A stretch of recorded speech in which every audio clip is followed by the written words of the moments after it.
Bloody Champions League. It's amateur hour, isn't it? Every bloody time the Champions League's on, amateur hour. You never know. You never know when they're going to do the bloody team. It's a joke.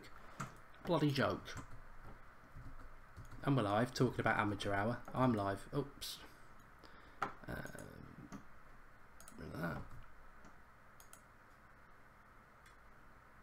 Hello and welcome to the United Stand. It is our Manchester United versus FC Basel Premier League, no, Champions League preview. The Champions League have thrown me out yet again with their amateur hour bloody team news that you never know when they're going to do the team news. And they've gone and announced it earlier than I would have expected them to do it. So let me get it up for you. Team news: Romero is in goal, no De Gea, which is a shock. Darmian, Smalling, Rojo plays, which is good. Blind.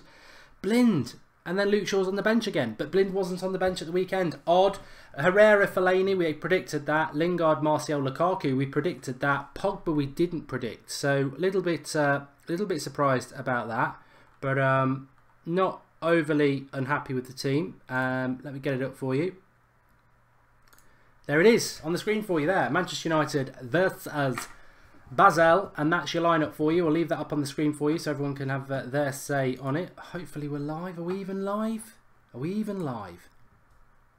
Yes, we are live. I'll tell you what, it's all going off at the moment, but we're live and that's the main thing. So let's give us your thoughts on the team. I'm dead against Paul Pogba playing, only because I just worry. I worry about it, and I worry about how it might impact on us.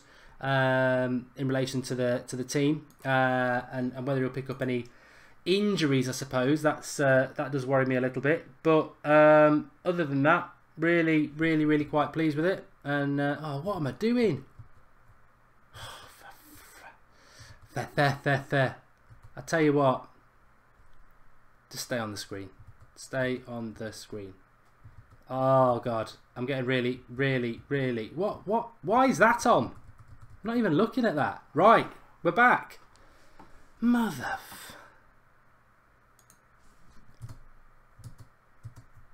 back. Bloody hell.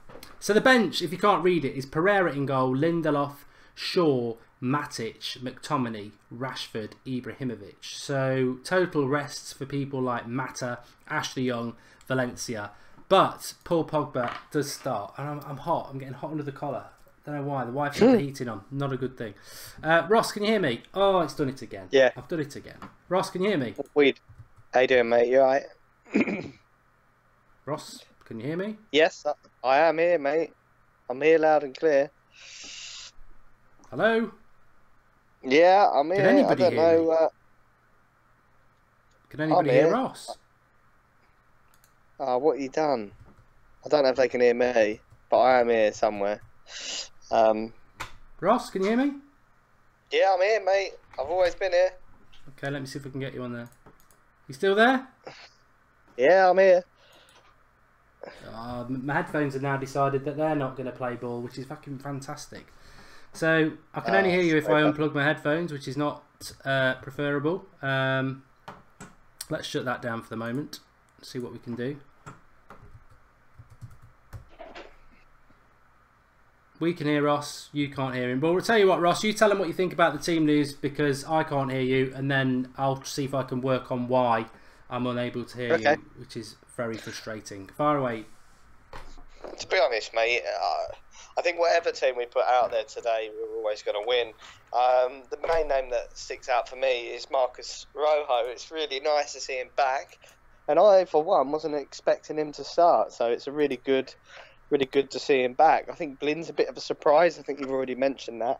And I'm also surprised to see Pogba. I just don't think it's worth the risk, to be honest. And from what I've been reading about the pitch, I think it's a very dodgy pitch.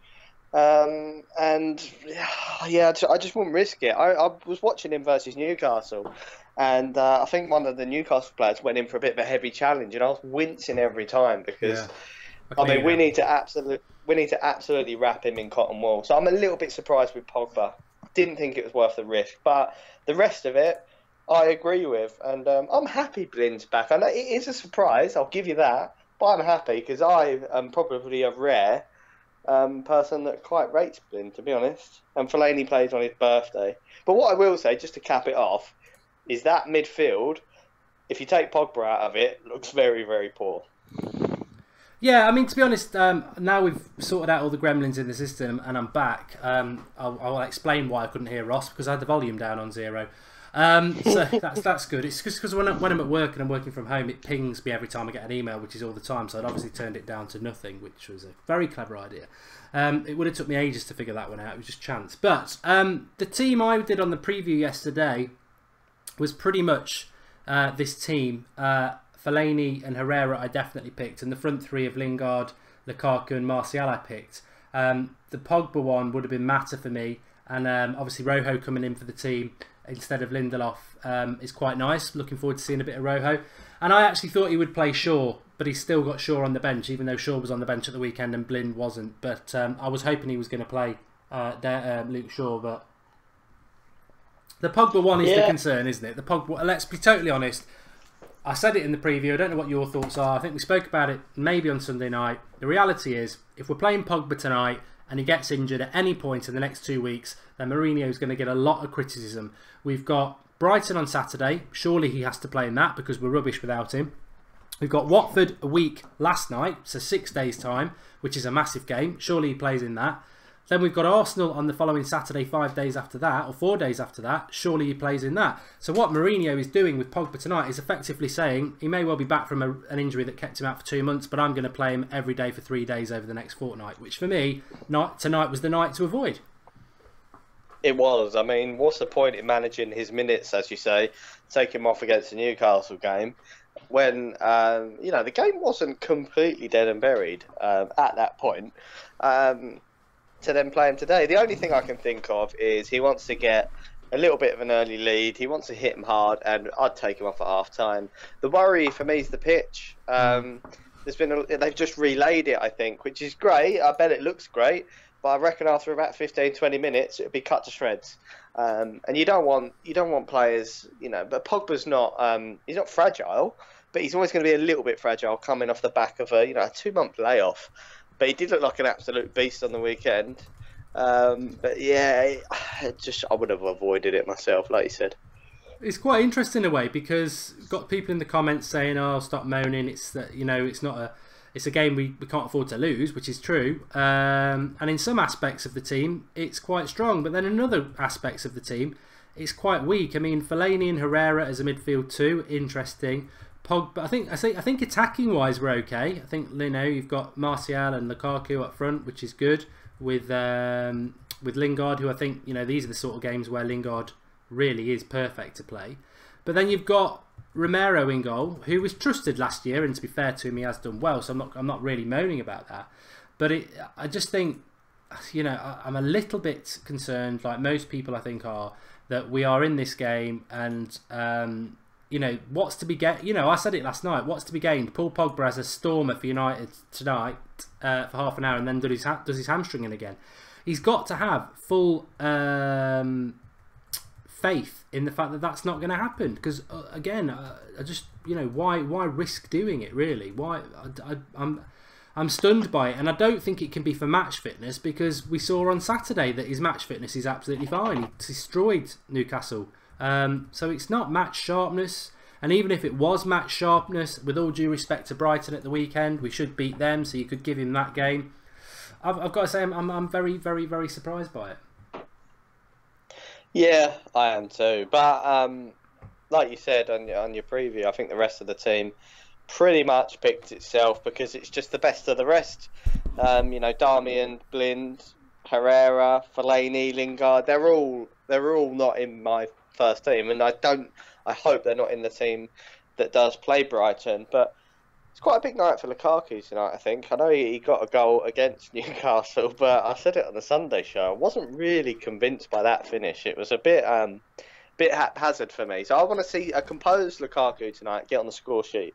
Because I always said it, he tends to score in bursts, and he tends to have goal droughts throughout the season. So hopefully we can get him on another sort of 7-8 run game, and then if he scores tonight, that could well happen. And coming into games like Arsenal City, that's the Lukaku you want. So we need to get him firing again. And, you know, maybe Pogba's key to that. Maybe Pogba plays a half, sets Lukaku up, and then buggers off for the second half. But, yeah, the Shaw one is strange. I'll give you that. That is very strange, given the fact that Blind didn't even make the squad. Strange. Yeah, I thought that. The link in the video description is for the One Football app. That's what I'm looking at the moment. That's where the team news came up on there, or you can get it through Twitter. But one of the good things it does, if you go into the app and go to the matches, we've got Manchester United versus Basel at there. You can cast the scoreline, and I am still going to go Manchester United to win, as are 93% of 78,000 fans who've voted so far. But one of the other things I like to have a look at is the lineup, and then it predicts what the Manchester United formation will be. And they are going with that 4-2-3-1. I don't think there's any concerns about that, Ross. I mean, we have seen the 3-5-2. I don't see how we could manoeuvre that from the teams picked tonight. I think it's definitely going to be the 4-2-3-1. Yeah, I don't really. I think you've got to have different formations throughout the season. And again, tonight, I'm not really worried what we play. I think whatever. I know Basel are probably the second best team in our group, but we should still be turning them over tonight. Especially, you know, I think the team's plenty good enough, especially with Pogba, Martial, Lukaku. I mean, I think we was, you know, 3 players that could pretty much get into any team in Europe at the minute. So, yeah, I've got no worries about tonight. I'm calm, and I don't even care if we do lose, to be honest, because we're always going to qualify. We're always going to qualify for this with this group. And looking at the way the Champions League unfolds, as it always does, with all the best teams coming second, I don't think there's much to gain from coming first anymore. I think, regardless, you've got to play all the best teams at some point in the Champions League, otherwise you won't win it. So I'm not really fussed. I'm calm, and I'm looking forward to seeing players like Rojo play, to be honest.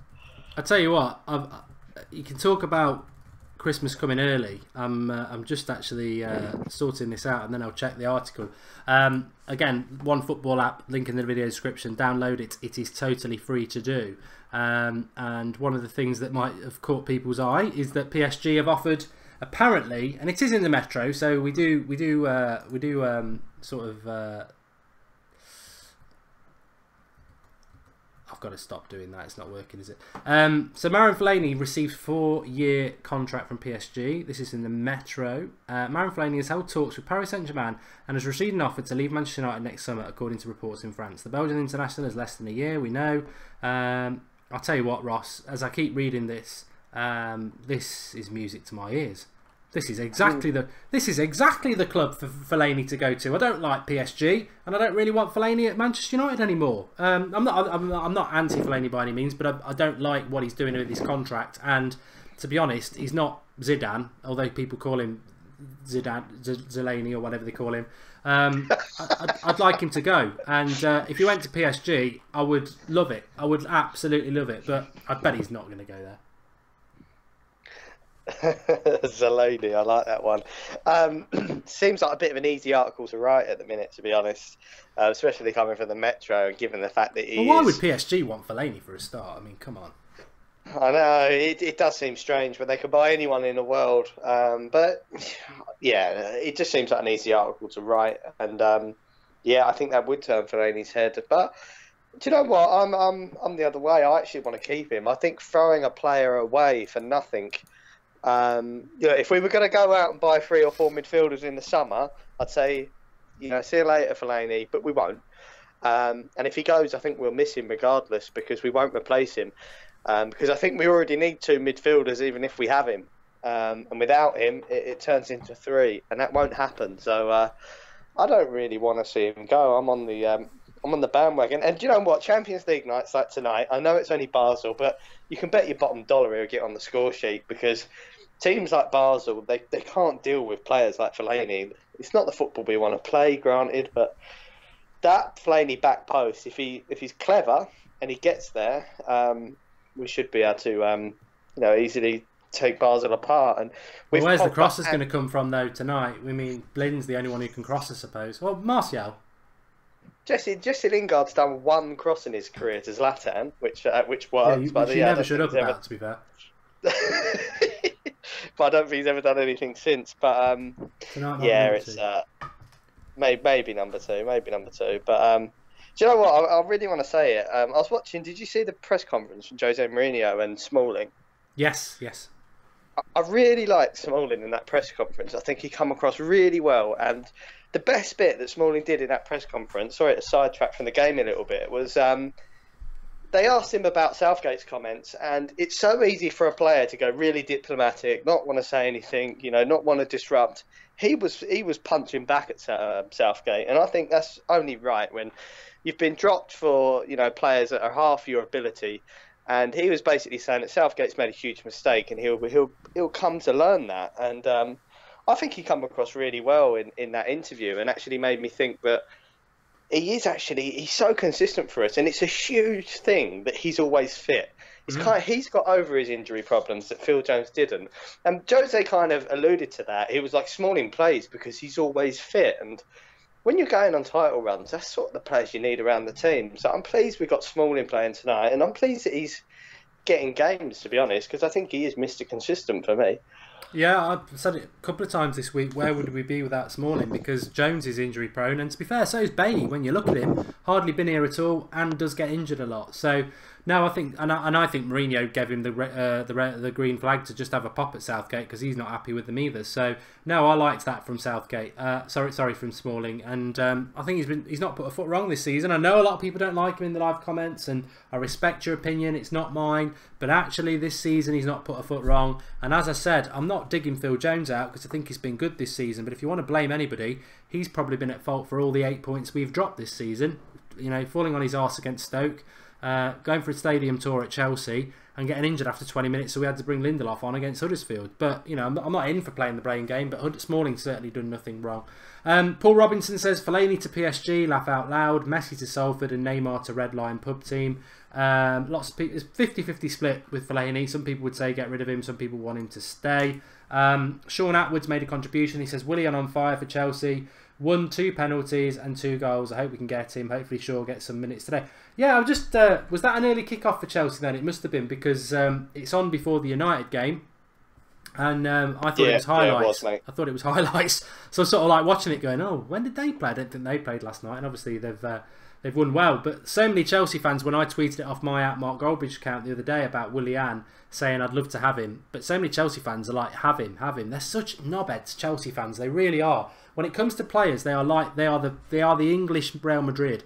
They get rid of their toys and they want new ones all the time. And they've had the fingers burnt with Matic. And I would love to get Willian, but I don't think Chelsea will probably be that stupid. Do you, Ross? To do it twice? No, that'd be bizarre. And I find it bizarre when anyone sort of says that we shouldn't get him. I think Willian is fantastic. One of them, exactly the same as Matic, would be seriously underrated in that team and would seriously improve our team. I mean, you're talking set-piece masterclass. You're talking winger with pace, very clever, intelligent footballer. He won't come. I think he'd want to come. I just don't think, like you say, Chelsea get rid of him. But I think he'd be, out of all the sort of right wingers that I'm looking at across Europe, Willian fits the bill for me. And I'll add that Premier League proven thing that a lot of people add to it, because I think it's quite important, especially to hit the ground running straight away, which some players like Lindelof struggle with. Perfect signing for me. Manchester United, if they lose tonight, we haven't even qualified from the group because Basel have got 6 points. Obviously, they'll have 9 then. We've got 12. So if it all went wrong against Spartak Moscow in a couple of weeks' time, which it won't do, but it's just delaying the inevitable. But a point tonight will qualify us and qualify as top of the group, Ross. I'm very motivated by that because we play Moscow at Old Trafford in between Arsenal and Man City. And my theory is if we get qualified tonight, he needs to play the reserves and the kids and give them a week off to prepare for that City game. Basel, they're no slouches. It's not going to be a walk in the. It won't be straightforward. What's your thoughts on the game? And do you think what's your score prediction? Score prediction, I'd probably go with 2-0 to United, something like that.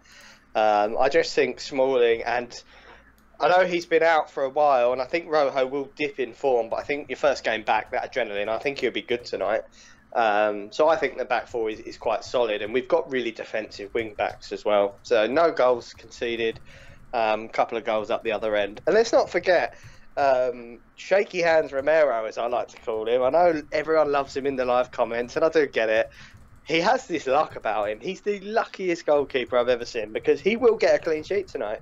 And I think he's got some ridiculous record of United clean sheets. So long may it continue. Best backup goalkeeper in the world. Yeah, I'm not a big fan of Romero, but I agree with you. He's very lucky, and you know, I'm sure he probably will get a clean sheet tonight. He's been lucky in a United shirt, and long may that continue. But it's yeah, I'm more than happy if we get a draw tonight. But because of the team that we've picked, I think it's really important. Not really spoken about him enough, but I was very impressed with his goal at the weekend. Anthony Martial starting a game. Really important for me that Anthony Martial has a good game. So I'm going to go for a United win. I'm going to go for United to win it. I think I'll go 3-1 United because I think with Pogba in the team as well, I want to be. I am quite interested to see whether, I know on One Football they've got Pogba playing as the number 10, sort of the attacking midfielder. But I wouldn't mind seeing Pogba and Herrera as the 2 and Fellaini as the more attacking player. But I suppose they'll probably swap it around. But I do think it's. I do think it's important that people like Lingard and Herrera, in the context of the season, and even Fellaini, you know, they come in and they play these sort of games and they do well because we need them to. We need the squad, especially over these coming weeks. Some massive games for us. And I was having a chat with somebody today about, they were saying Watford and Arsenal, can't see United winning them games. They're really tough. But actually, you know, I pretty much think if City were playing Brighton at home, Watford away, Arsenal away before us, I think City would take 9 points, and that's what we've got to do. If we think we can catch City, we've got to take 9 points over the next few games. Yeah, definitely, and I think you're right. I'd rather see Fellaini a bit further forward because Pogba's been touted around at number 10 for United, obviously because of Mkhitaryan's disastrous form, but for me, I think a lot of his talents get lost in number 10. I think he'd be a better number 10 than any player we have.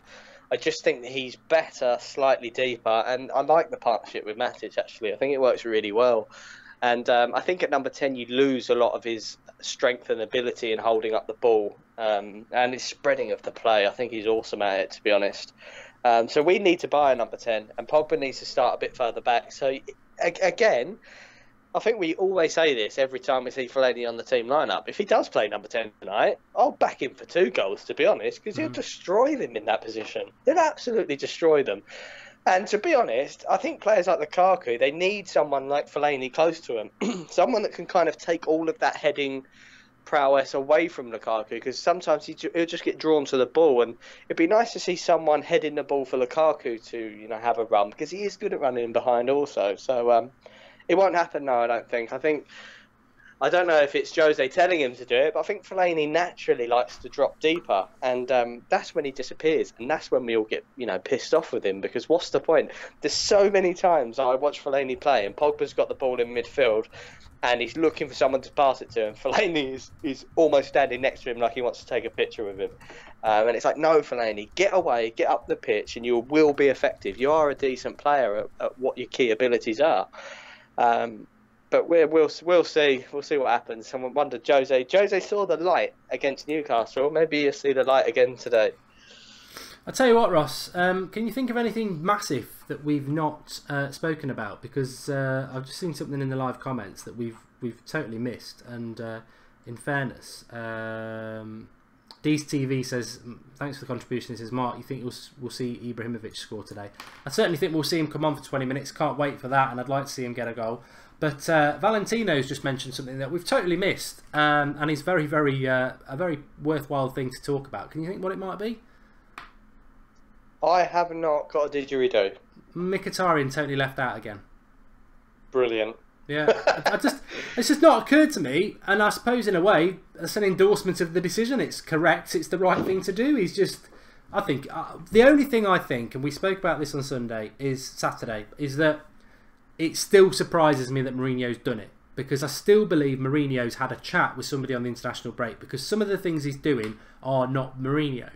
But Mkhitaryan deserves to be dropped. He was shocking in October. I think we played with 10 men. Now, Mourinho picked him, so I do feel a bit sorry for Mkhitaryan in that point, that Mkhitaryan was picked by Mourinho, and Mourinho stood by him for the whole month, and we dropped a lot of points. But totally and utterly not involved again today. And I've had people on the video we did last night looking at the comments going, not matter tonight, it's got to be Mkhitaryan. He'll play well in a game like this. Well, he won't, because he's not even on the bench.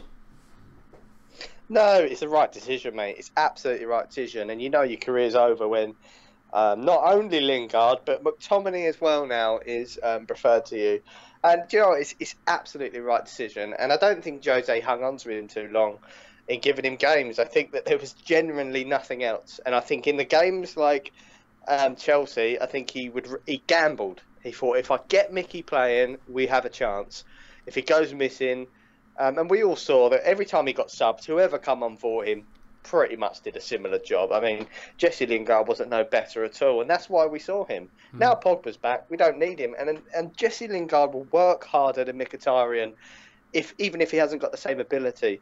So he's making the absolute right decision for me. Will we see Mkhitaryan again? I'm sure we will, but I don't think we'll see him going into the next season. I really don't. And I feel a bit sorry for him, but at the same time, I don't think he works hard enough. And if you're a very good player like Ronaldo, you can get away with not working hard. But unless you're having an absolute worldie, you need to be working hard for the team. So right decision, and I'm happy with it. And it was interesting, again, Jose refused to answer questions about him in the press conference, which is it's a good sign that he wants to get rid of him for me. He's the Martial at the moment, isn't he? The trouble with Mkhitaryan is, and we said it on Sunday night, is that this is his second season. I think that's the more disappointing thing for Mourinho.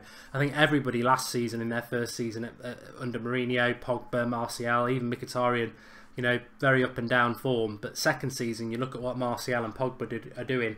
Mkhitaryan started the season quite well, and then he had a consistent bad run, and I think that has probably disappointed him. And as Matthew McFadden says, thanks for the contribution, Matthew, he says, the fact we didn't realise Mickey was missing speaks volumes about his overall contribution recently. Love the guy, but he's not playing the best, is he? And Andy Pandy said, well, to be fair, Mkhitaryan tends to play well in European games. Exactly. So if Mourinho was looking to feed him back in, you thought he might have been involved today. I just think I like Mkhitaryan. I don't like his form at the moment, and I think he needs a massive kick up the backside, and I think that's obviously what he's getting, and he will either respond to it or he won't. The Kagawa syndrome is what I call it, and I think that's pretty much what's going to happen. Just want to shout out to everybody. I've shown you a little bits of the OneFootball app. The link is in the video description. It's free to download on Apple and Android. If you're staying with us for the watch-along, make sure you download it. Now is the time to do it, because once the game's up, you will still be able to do it, but the game's on, and they've got a really interactive thing when the game's on, which you're going to really enjoy. So I'm just giving you a little bit of a warning. Get it downloaded now, and then you can do it when the game's on. And like I say, it's free to download, and the link is in the video description. Ross, I'll let you get off, I think. We've covered everything, unless there's anything else you want to talk about. No, I think that's it. The one thing I will leave you with is just back on the Mkhitaryan thing. I think that... when Jose does this whole dropping thing and almost singles players out, they've all reacted. I mean, I think he's made Martial a much better player than what he was under Van Gaal. I just think Mickey hasn't reacted that well, and he's out of the team again. I think that this is just, you know, Jose's going to run out of patience. He can't keep taking players out of the team for drops of form. So for me, I think his career will be over. But and what I'm trying to do is commend Jose, because I think what he did with Martial, although last season we were all livid with it, I think Martial now, to me, he's looking more like a complete player. A player that can get back, can defend, but going forward, he hasn't lost any of his potency whatsoever. Yeah, to be honest, I'd agree with that before you go. I just think Martial this season, I know he's scoring the goals, I know he's getting the assists, but actually... It's more than that. It's his ball retention, it's his passing, it's knowing when to run at people, and it's knowing when to keep it simple. And that's Mourinho doesn't like. Mourinho doesn't, no matter how good you are, he doesn't like players where 50-50 you're going to lose it. And Martial was a bit like that last year. And what he's got this year, he's got a player who 70% of the time's keeping it, and that is, you know, really, really important. But Ross is on Twitter at Hazard90, which is at HAZZA90. Are you on at half time, Ross, today? Yeah, I'll be on at half time, mate. Cool. Okay, we'll see Ross again at half time. But thanks for calling in, Ross, and I'll speak to you in a bit. Mate. I'll catch you later, mate. Bye. What was I going to say? Shaw is becoming fat, says Brain Freeze. Well, we don't want any fatism.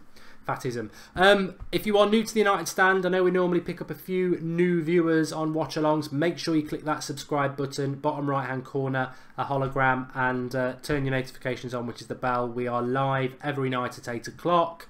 Yeah, we are. And every match we go live an hour before kick-off with the team news building up to the game. Then we're right the way through to a full-time with a watch-along. So get involved. It's a fantastic community. It keeps getting bigger and bigger. We made £7,000 on Saturday with a 24-hour stream. You're all fantastic on that. So get involved in it. You won't regret it. You won't regret it. The live comments, the community that we've got is absolutely fantastic. So get involved. And as Derek Latty says, absolutely love the show and channel. Please do share the video. Very important when we're live on a watch along. Share it. Let's get some more people as part of the community. And do drop a like. We've got a little bit of a superstition that we're going to have to push hard to get. We like to get 1,000 likes before kickoff, and United tend to do well when that happens. So do drop a like, do subscribe to the channel, and get involved.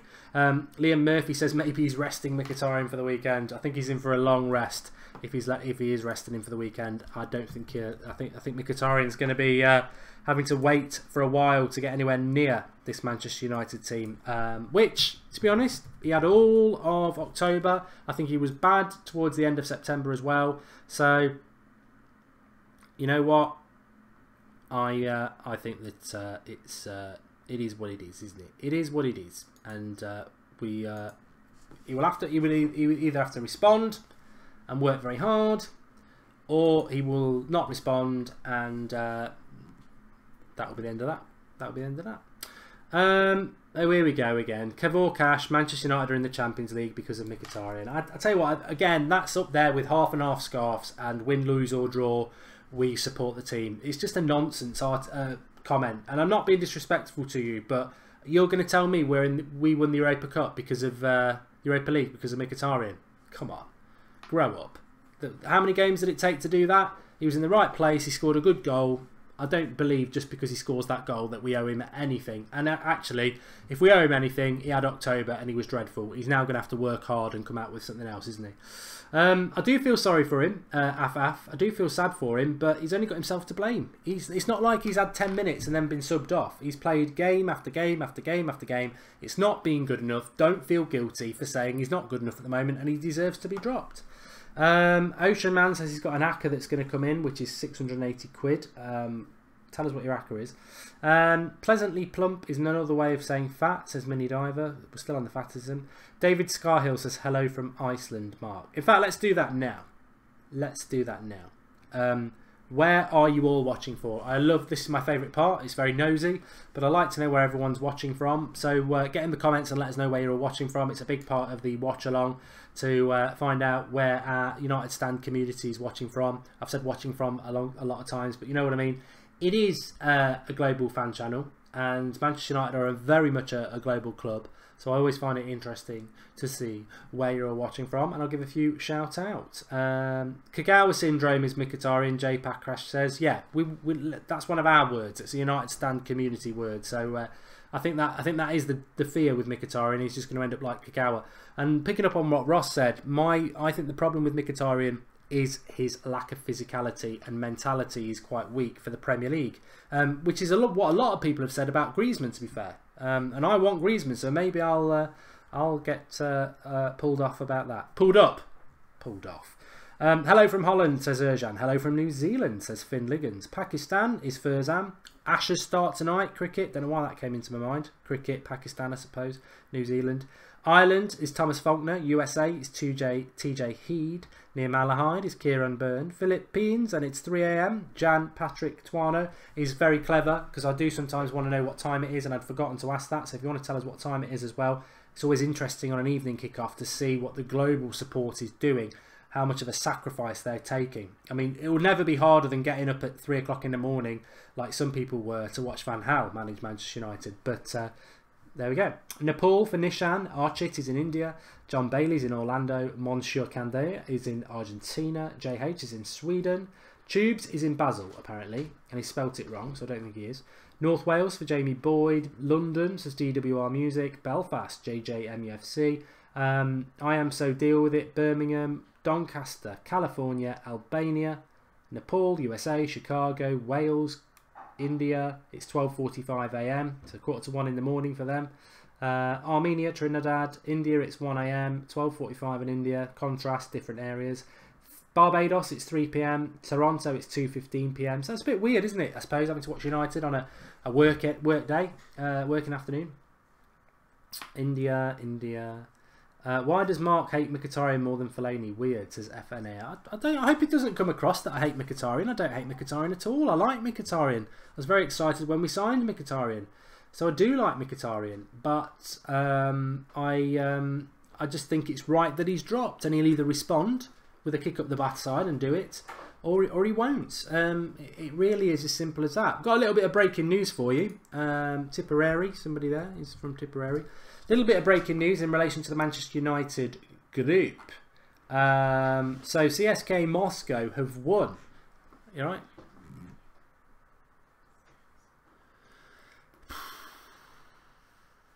It's risky. You can try it, but it's risky because of the Wi-Fi. Daughter wants to go on her computer, but it's risky with the Wi-Fi. So CSK Moscow have won. So they've got 9 points, which puts them 3 points behind us. If we were to lose tonight, Basel would be on 9 points, we would be on 12 points.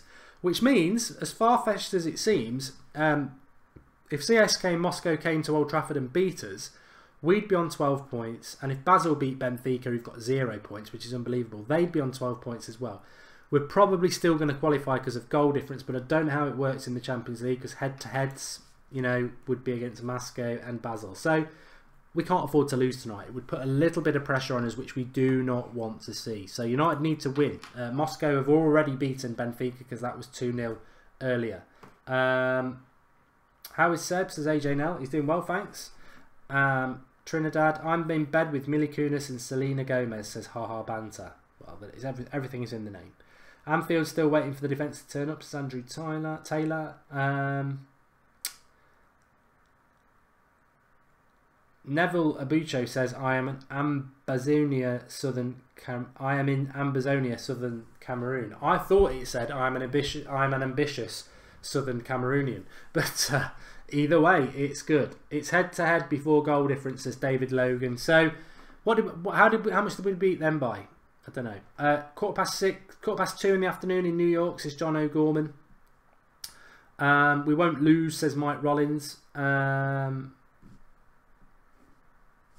face is there. The face is there. I don't think we're going to lose either, but you never know. You never know. We can't take it for granted, that's for sure. Anyway, let me get my mobile up. Not that. Oh! No, you don't want to see that. It's very old. We'll have a look at the mobile. So this is the OneFootball app. The link is in the video description. Make sure you get it downloaded because in the second half of this game, they've got a brilliant thing that we can all interact with and you are going to love it. And it's free. The OneFootball app is free and this thing we're going to do is free and you'll enjoy it and it's totally to do with the game. Effectively, I'll tell you now, it lists all the players and you can start voting for who your man of the match is. So we'll have a bit of fun with that. And obviously, it'll be a very reflective way. Let's have a look at the... so I go to the matches bit in the app. Take it to Basel versus Manchester United. 93% of 86,000 people who voted think United are going to win. I personally think that's a little bit over the top. For 93% of us to think we're going to win away from home against Basel. But...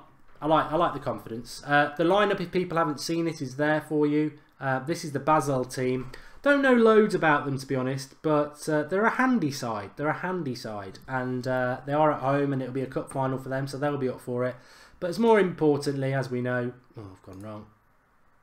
The Manchester United lineup: Romero in goal, Darmian right back, Smalling, Rojo, Blind, Fellaini, Herrera. Well, I'd like to see Fellaini and Pogba swap actually, but that's probably how it will be.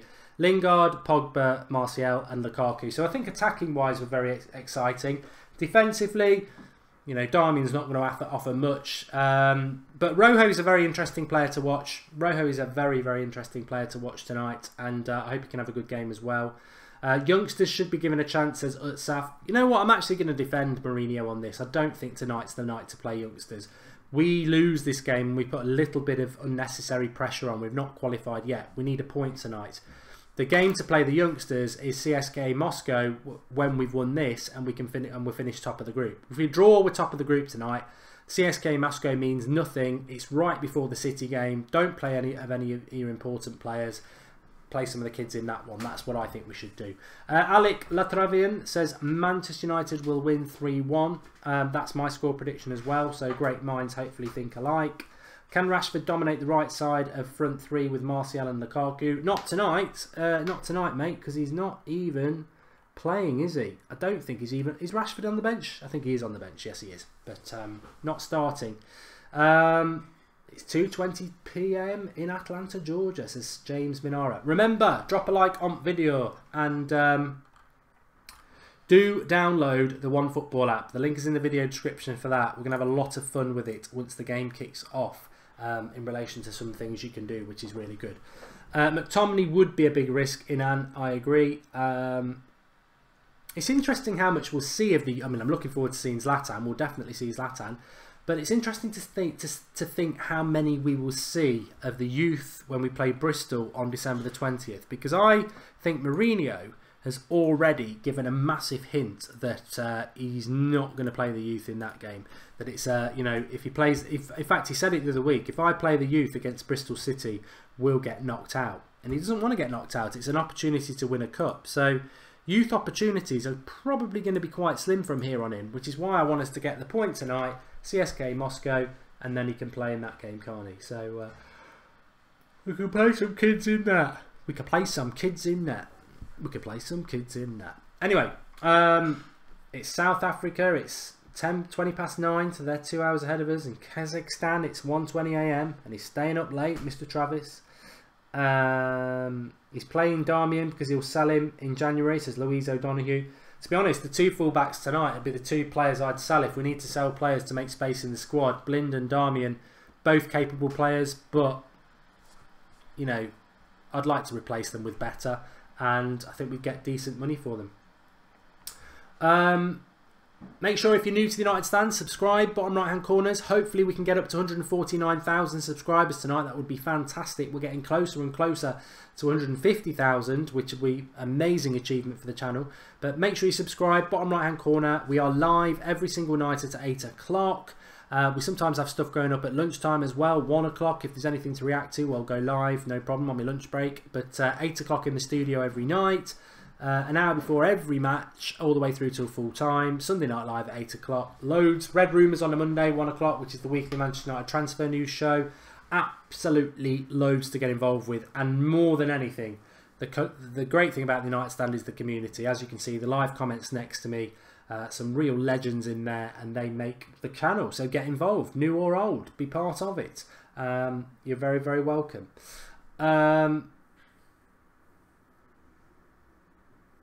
We've hit 500 likes. We need 1,000 likes. We need 1,000 likes in 22 minutes. It's over to you, folks. It's over to you. Perfect game for Shaw, says Craig Yates. I would have liked to see Luke Shaw play, to be honest. And I thought with Luke Shaw on the bench at the weekend and no Darmian and Blind, we would definitely see Shaw play tonight. But he doesn't play, but he's on the bench. It's a bit weird. Young and Valencia and De Gea totally rested tonight. So, you know, I think Young and Valencia probably do need the rest, to be honest. Lee 75 Marsh says, is Mourinho thinking about winning this competition or should we concentrate on the Premier League?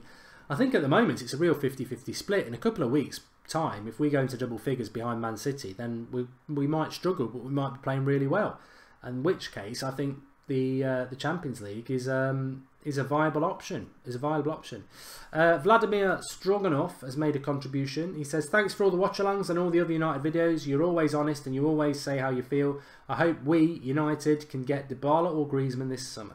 Thanks for the contribution, Vladimir. and thanks for the shout out for the channel. It is what it is, this channel, and it is what it is because of all you lot. So without it, it doesn't work. So thanks for all you lot as well. Calvin Johnson's just said thanks for being such a great host. The family are on in the live comments tonight. Like the video, 2.2 thousand watching. We must get 1,000 likes, says Quezzy Brown. The superstition is up and running. And Mkhitaryan doesn't care about the club.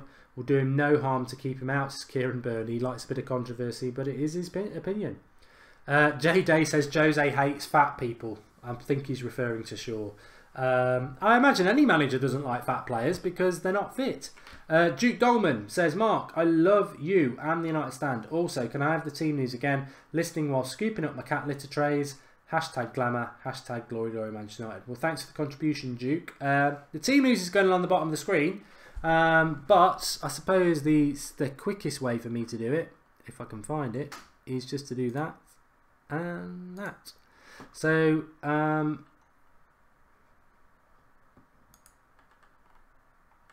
there it is for you. Romero in goal, Darmian right back, Smalling and Marcus Rojo centre backs, Daley Blind left back, Fellaini and Herrera holding the midfield, Pogba as the sort of attacking midfielder, Lingard to the right, Martial to the left, and Lukaku up front. And your subs, if you are interested, are Joel Pereira, because there's no De Gea tonight, Lindelof, Shaw, Matic, McTominay, Rashford, and Zlatan Ibrahimovic. Well, I'm pretty sure we will see Zlatan playing for 20 minutes.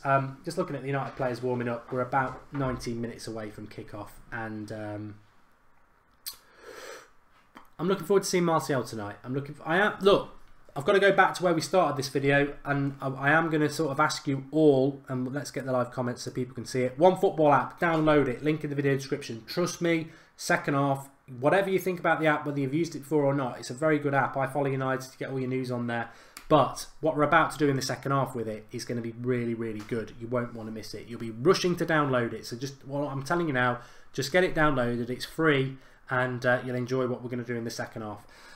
Thank God, leave Matic on the bench. Bloke needs a rest, says John Carlos. That's what I was going to ask you.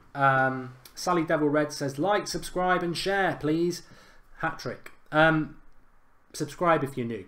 Bottom right hand corner with the hologram. But Pogba starting. The pitch doesn't look great.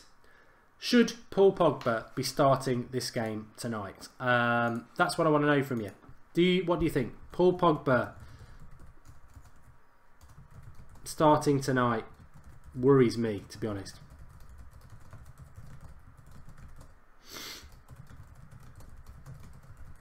With all the games we've got coming,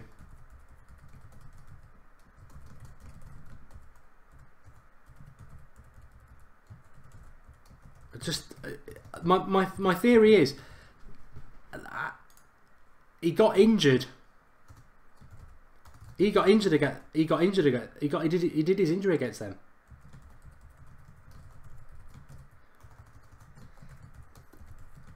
I just think if Pogba gets injured, I'll be furious. I'll be absolutely furious with Mourinho. I think it's an unnecessary risk. He got injured against Basel.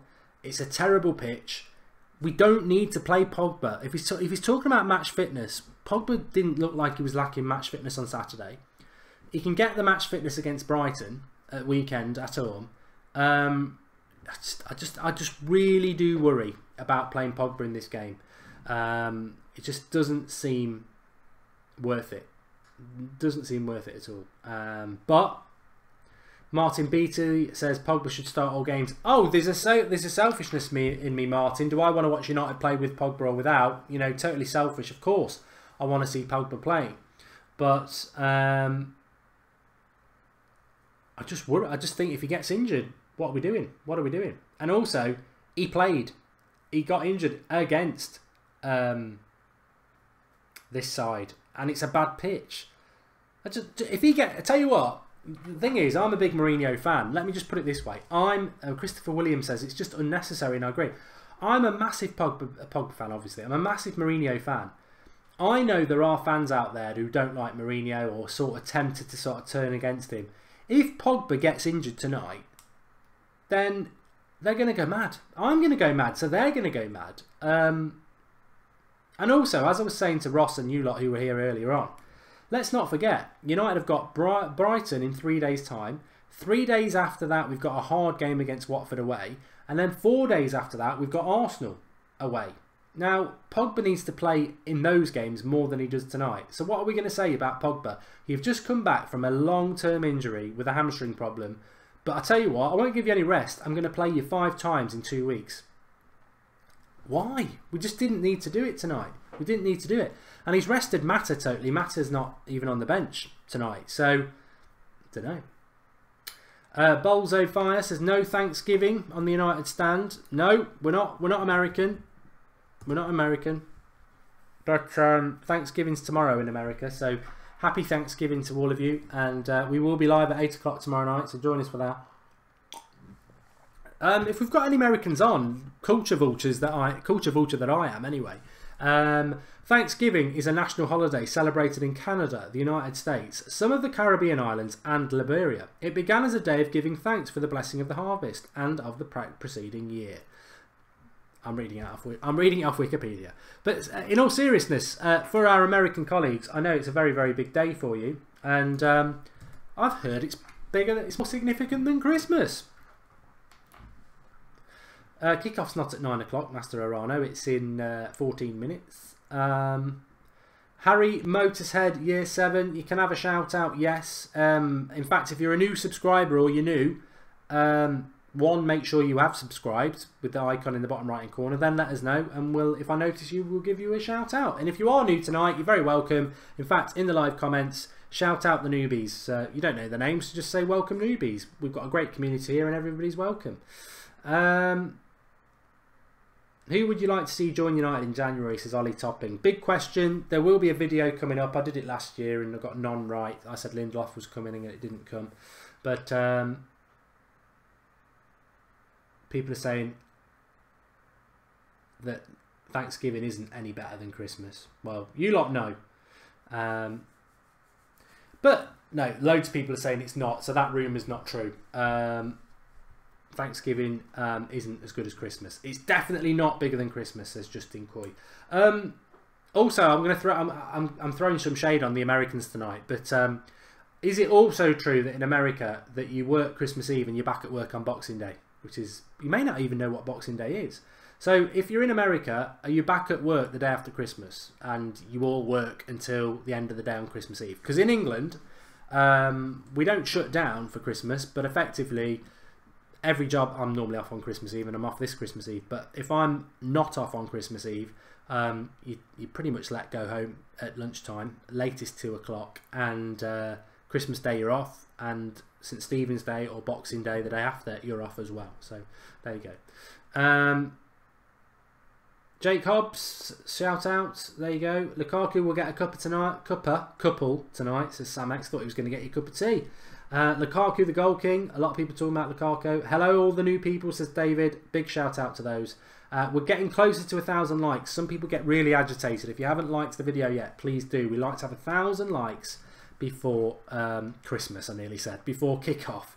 A lot of people don't know what Boxing Day is. I think the origins of... I'll tell you what, I do like Wikipedia, and I'll tell you what, I'm all for educating people. Now, my theory on Boxing Day was always that Boxing Day was because after Christmas Day, you've got all your boxes and you get your boxes out. It isn't. In Britain, it was custom for tradespeople to collect Christmas boxes of money or presents on the first weekend after Christmas. So that's potentially true. But I actually thought... well, that's probably what it was.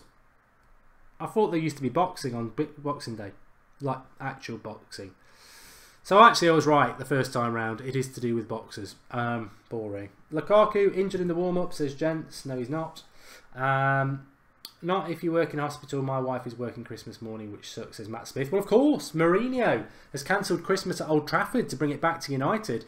He has cancelled Christmas at Old Trafford because he wants them to train, not at Carrington, at Old Trafford, which means instead of 20 staff at Carrington, it's 50 staff at Old Trafford. And there's uproar that those people have got to go in and work. I'm going to be harsh. Manchester United are playing a game at 3 o'clock at Old Trafford on Boxing Day. the day after Christmas. It is totally right that they are training. And if they want to train on the Old Trafford pitch, well, you know, and people need to be there, that's great. But it is what it is. I've said that a few times tonight as well. But it is what it is. And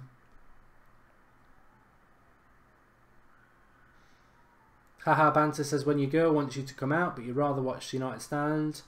Mohammed Ghani says, thanks for making this awesome channel, bro. Hey, you lot make the channel. You lot make the channel. 5-0 to United, says Willow Polo 46 Challengers. Sharpie says, get liking. You shouldn't train on Christmas Day, just my opinion, says Chad Sproul. Well, it's the day before the game. I think they've got to do something. You can't just stay at home watching repeats of Only Fools and Horses and stuff in your face with turkey. There's an element of fitness there. And let's not forget, Burnley have got a very, very good away record this season. So, you know, we shouldn't take it for granted. We will be live on Boxing Day, don't worry. We'll have our watch along from 2 o'clock because it's a 3 o'clock kickoff. Happy birthday to Smalling, says Tube. It's Fellaini's birthday, is it? I left my wife and kids for this channel, says Dyson Furious. It does take up a lot of your time. It does take up a lot of your time. Where do you think we'll come in the Champions League? Kids says King Kenzie. I've always said at the start of the season, Champions League quarter-final minimum, and then anything beyond that's a bonus. So, but I do think we've got to get to Champions League quarter-final.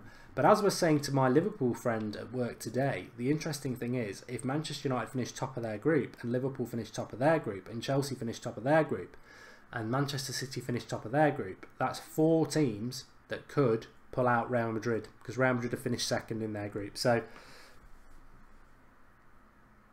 I'd still rather finish top of the group though, because you've got more chance of getting better teams if you finish second. Mark, would you rather have Griezmann for 150 or Bale for 50? Well, we won't pay 150 for Griezmann because he's got a buyout clause as at 90 million, so that won't happen, will it? We should have rested Pogba, says Ahmad. I think you're right.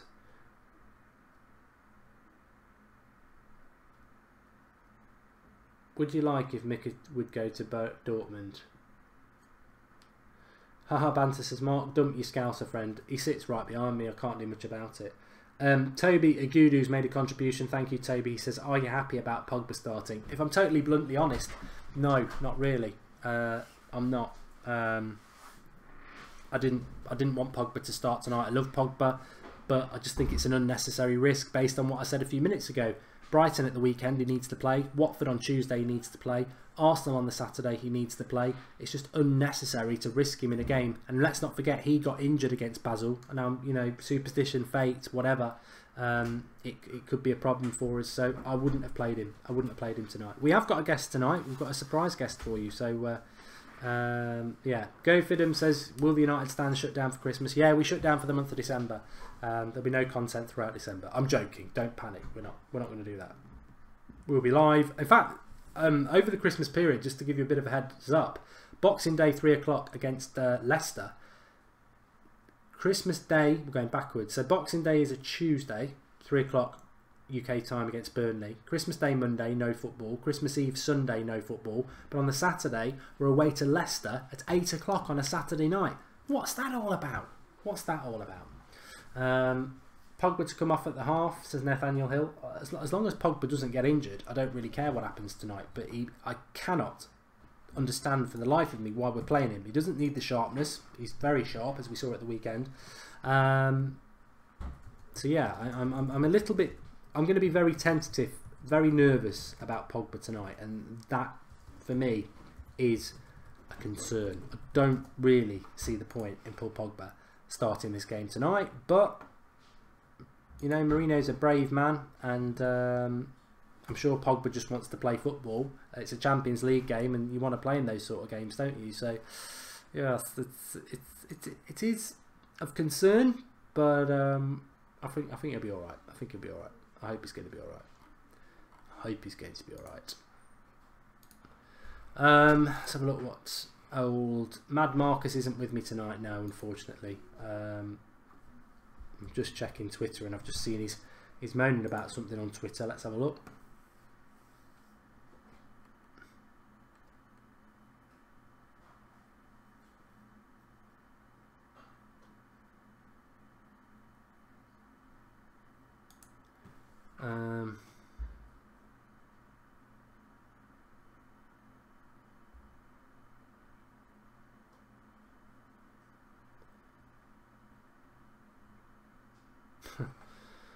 He's just moaning about Call of Duty. Apparently you can hire people to play Call of Duty for you and it will get you good scores, so whatever. If you're not into it, you're not into it.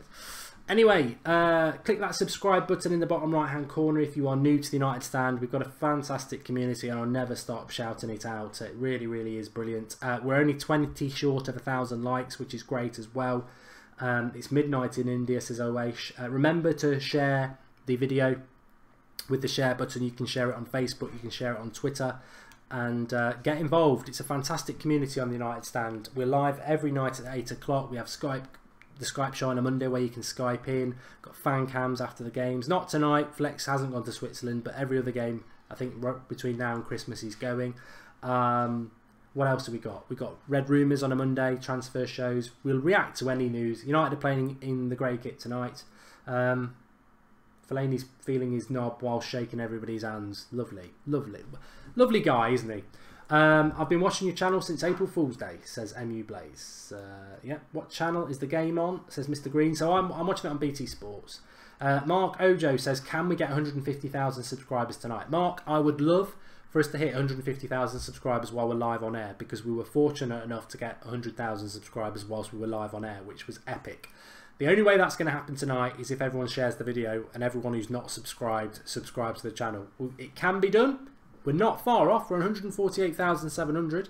But if you want it to happen, get subscribing, get sharing, and get involved with this great, great channel. I've just got to get the timer ready, and then we'll be pretty much ready to go. Remember, if you've not downloaded the One Football app, the link is in the video description. You'll regret it, or you'll be rushing to do it in the second half, because it's a great thing that we can do from now. My time is ready. Oh no, it's not. I know what I've done. I know what I've done. I need to stop speaking like a scouser for a start. Edit script. Oh, where is it? Where is it? There it is.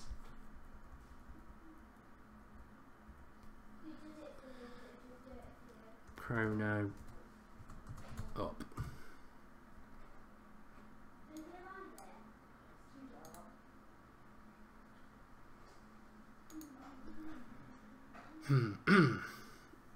Rodney, can you hear me? I can hear you, sir. How are you? I'm very good. So Rodney's joining me tonight for the watch-along. A little surprise for all of you if you weren't listening to him last night. Rodney, I'll ask you first of all, what's your thoughts on the team? Happy that Pogba's starting, or concerned like the vast majority of us? Well, I actually said yesterday I would expect him to get at least the first 45 minutes in this game, so I'm happy. Not surprised, because I think he does need game time to kind of, after a lengthy injury, you need minutes on the pitch to get back into the routine and the rhythm, and I think it would be an ideal game for him to do that and not play the whole game. So I'm happy he's there. Good, good. And what's your score prediction? I'm going to be bold. I'm going to say 4-1.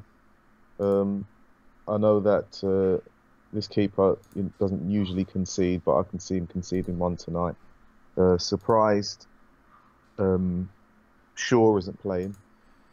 Again on the bench. But I think the defence is strong enough, but there's always moments where there might be a lapse, and Basel will play football. They will come at United, despite the position in the table. They'll want to put on a good performance in front of their own crowd. So it's my prediction: 4-1. Yeah. Okay. I've just the game hasn't kicked off. Everyone, I was just updating the. Moses says, "What channel is the game on?" It's on BT Sports if you're in the UK. BT Sports 2. 2. Yep. But yeah, I mean, Spartak Moscow won earlier on, and that puts them 3 points behind us. They've got us still to play. So if we were to lose tonight and they were to win against us at Old Trafford, we need at least a point tonight, and I think we should be well equipped to get that. But we are very close to kick-off. In fact, we're probably about 60 seconds away from kick-off. So fasten your seatbelts, everyone.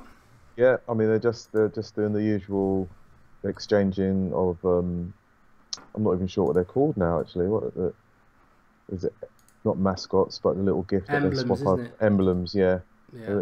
And toss the coin, and it'll be underway shortly. So Pogba's captain. It's nice to see. Well, I don't want to remind everybody, but the last time Paul Pogba captained us was against Basel, and his hamstring lasted half an hour. So I think his hamstring. I think his hamstring will remember that itself.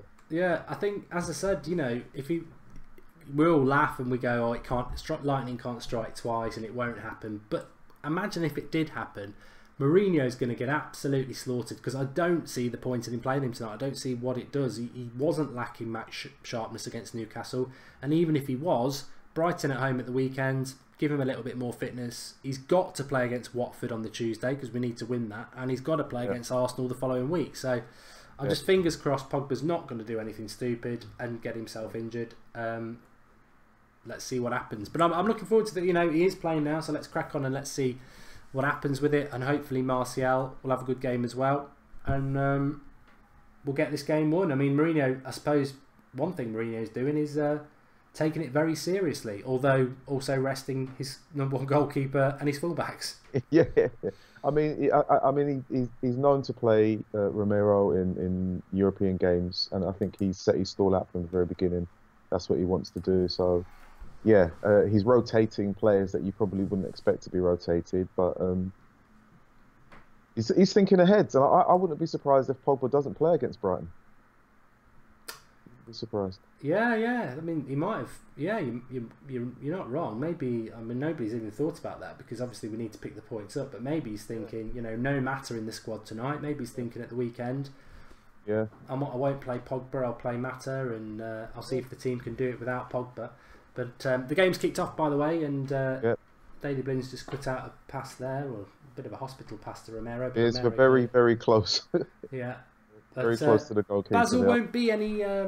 There won't be a pushover. The timer's up and running. So if anyone's asking about that, the timer's underneath the score.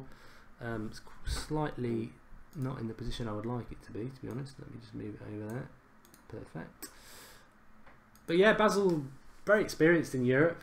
We've played them a few times ourselves, and I'm sure they'll give it a go.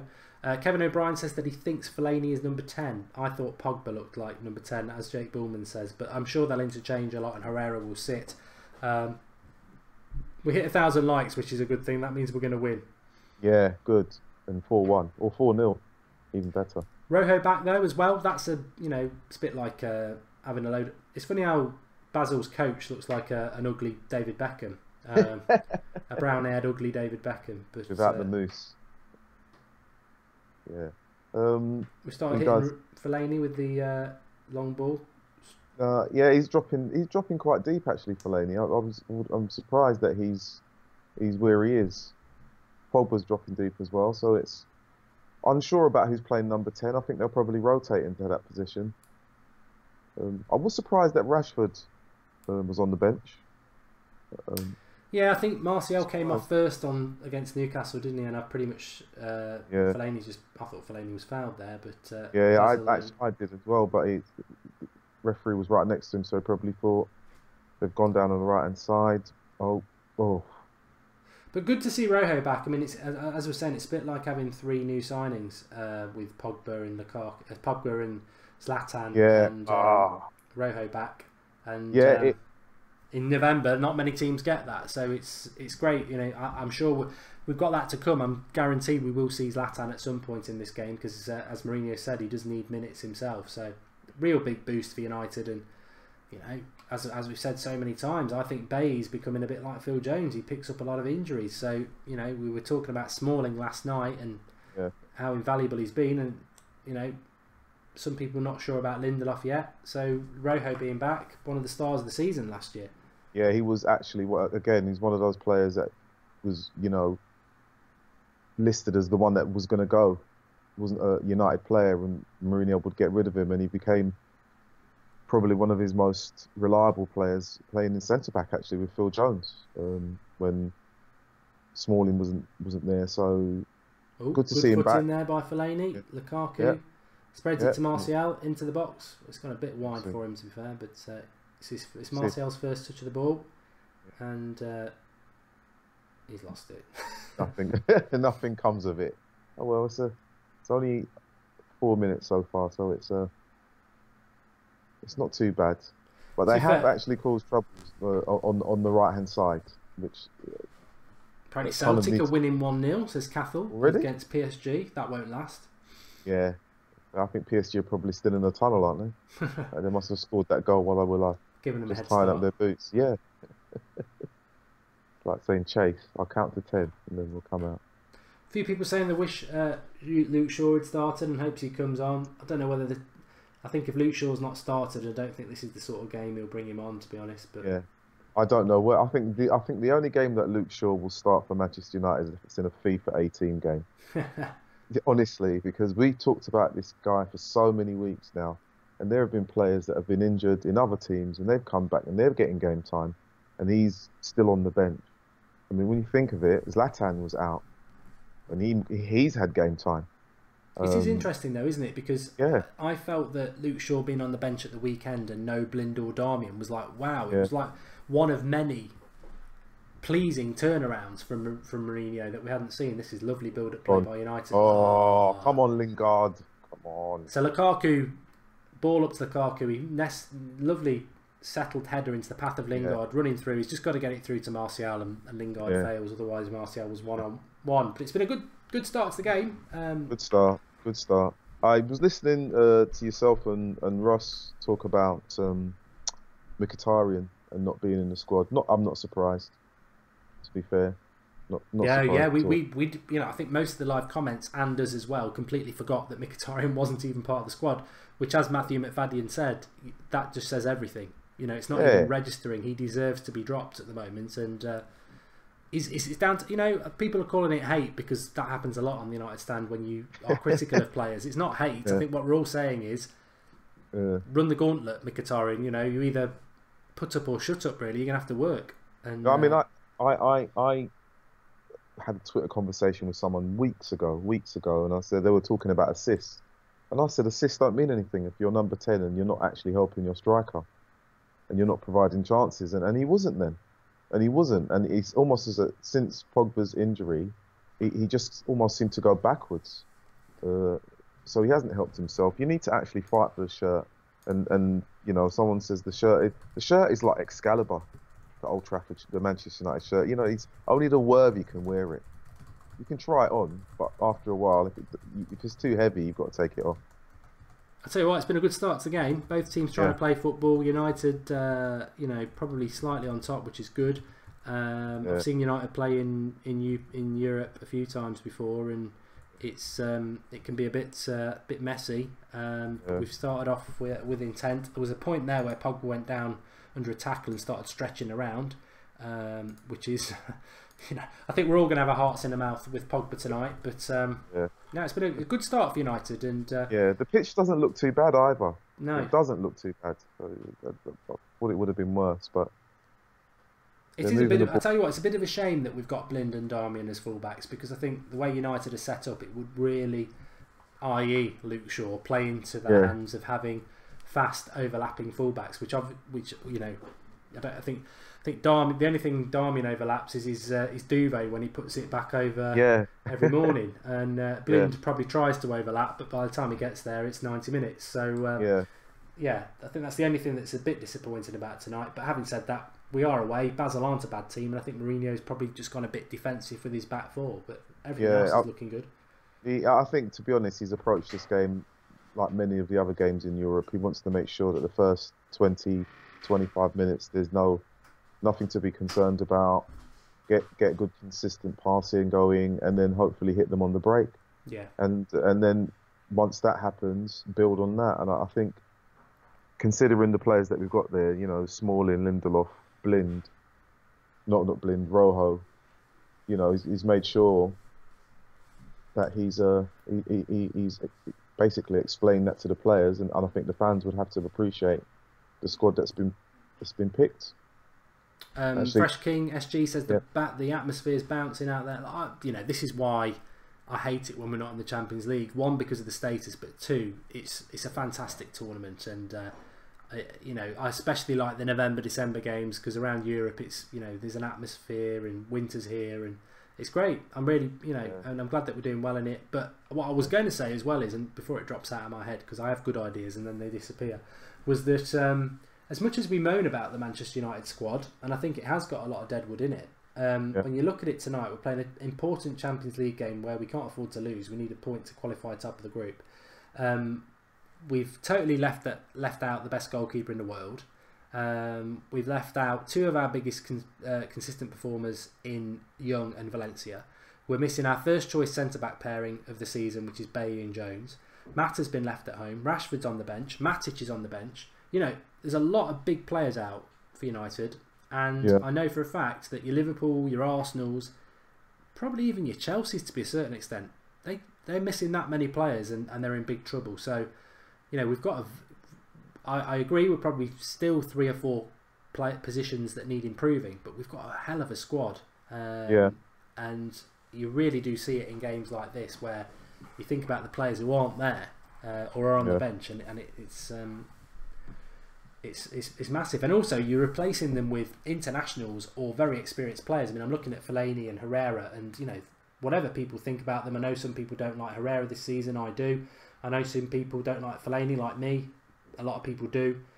But what I think everyone can agree with is it's great to be able to bring those players in and rest someone like Matic from a game where other clubs can't do it. Yeah, I mean the squad depth is definitely there, and I think it is clear that we've got players that when you've got people like Pogba not playing, and Zlatan who is added an additional dimension. There's a gap between your world-class players and the ones that come in to fill in. So we've got a deep squad, but it isn't necessarily a squad that's deep with talent that you would say would break into any of the other top 4 teams. But the team that's out there right now that you really should do a comfortable job and put forward a comfortable performance against a Basel team that can move the ball around really, really well. We're still slow midfield though.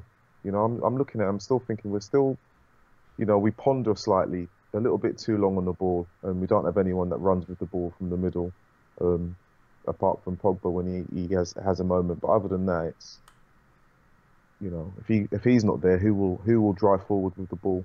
Yeah, well, we saw that for 2 months, didn't we? It's that gap between that link between midfield and attack just disappeared the minute Pogba got injured. So. That's something he needs to address. But to be honest, I think we were talking about Mkhitaryan at the start. I think the Pogba injury wasn't great, but when the number 10's not playing well as well, he's Lukaku in. He's Lukaku in. Lukaku. To be fair, that pass by Pogba deserved the finish. Yeah. It was It sublime. did. And I'm blaming the pitch there because it looked like it was stuck under his feet. Here we go, Fellaini. It's the tree. Ooh. Whipped and crossed by Blind. It's going in, and the keeper can't get it. It's going in the bottom corner, but it's bouncing off the ground, and the defender whips it clear. But Lukaku, I think he's got to score there, Rodney. Through one-on-one.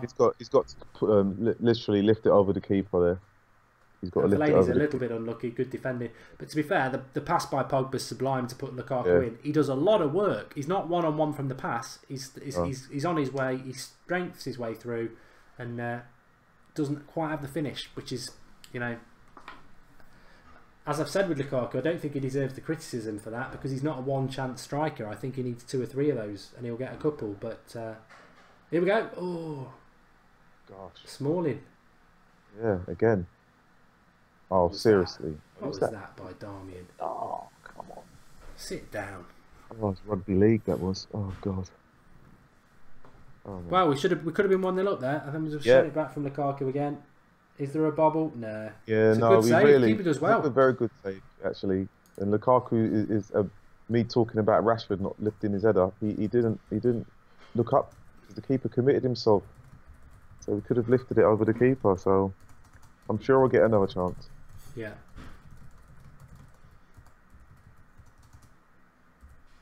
Man United pressing high, forcing a mistake, which is good. Well, it's a good point. I mean, Ross was on about it on Sunday, and he mentioned it again tonight. That the Lukaku goal at the weekend, he said, "I hope Lukaku gets some goals tonight because I'm not convinced by his confidence." And obviously, people were saying, "Well, what about the goal he scored at the weekend?" And I don't think I've seen a few people say they weren't convinced by that finish. You know, from that far out, he could have just passed it in, and he just put his head down and blasted it. Yeah. And if it hits the keeper's knee, it will hit the halfway line. You know, there's no finesse in the finish. It's just a blaster. And I think there he gets through one-on-one, and he's you know, if he looks up, he slots it between the keeper. You know, Martial would put that probably through the keeper's legs because he's got his head up. But Lukaku just blasts it, but you know, I don't know what people are surprised about. I'm very happy with Lukaku, but I don't think it's fair that people expect him to be this great finisher. I don't think he's a natural finisher.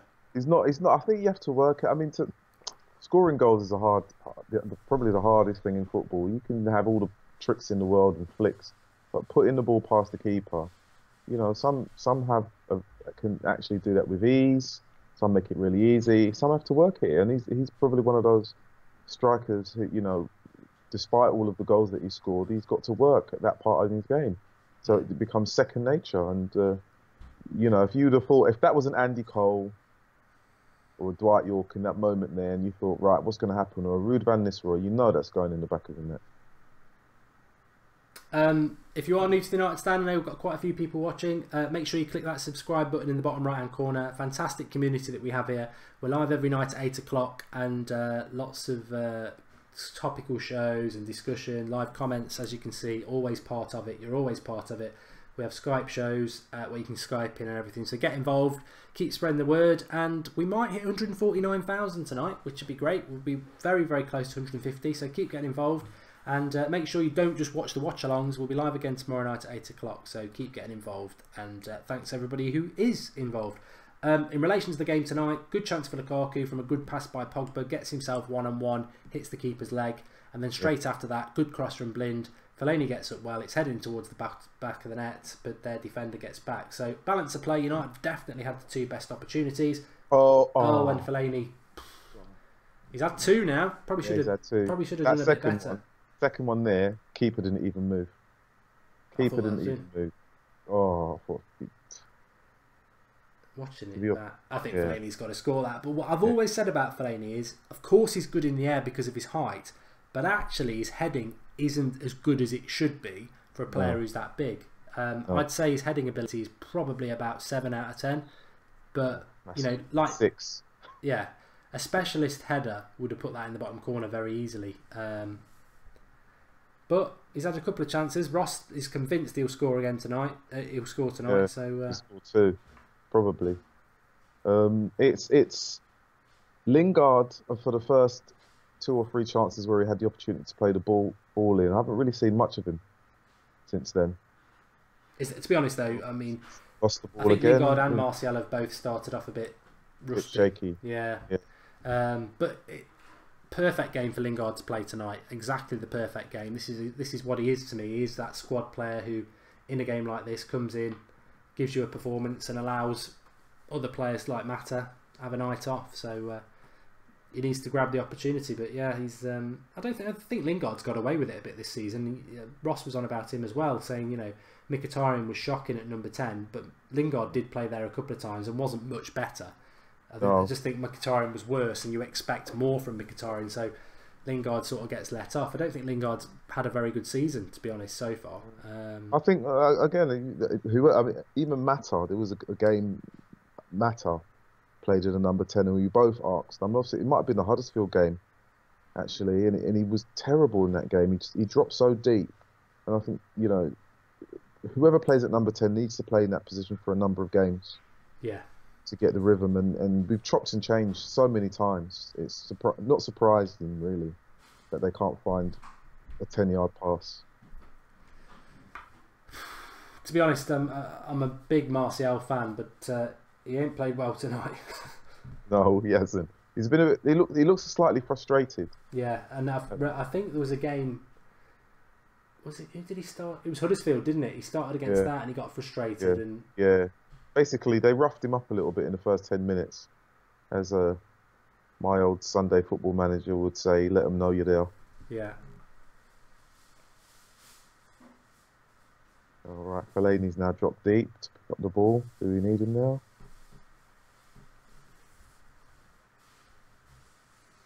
good. Talking about Lingard there, also not mentioning him. Herrera, important for him to get 90 minutes, and Yeah, he definitely needs to get game time.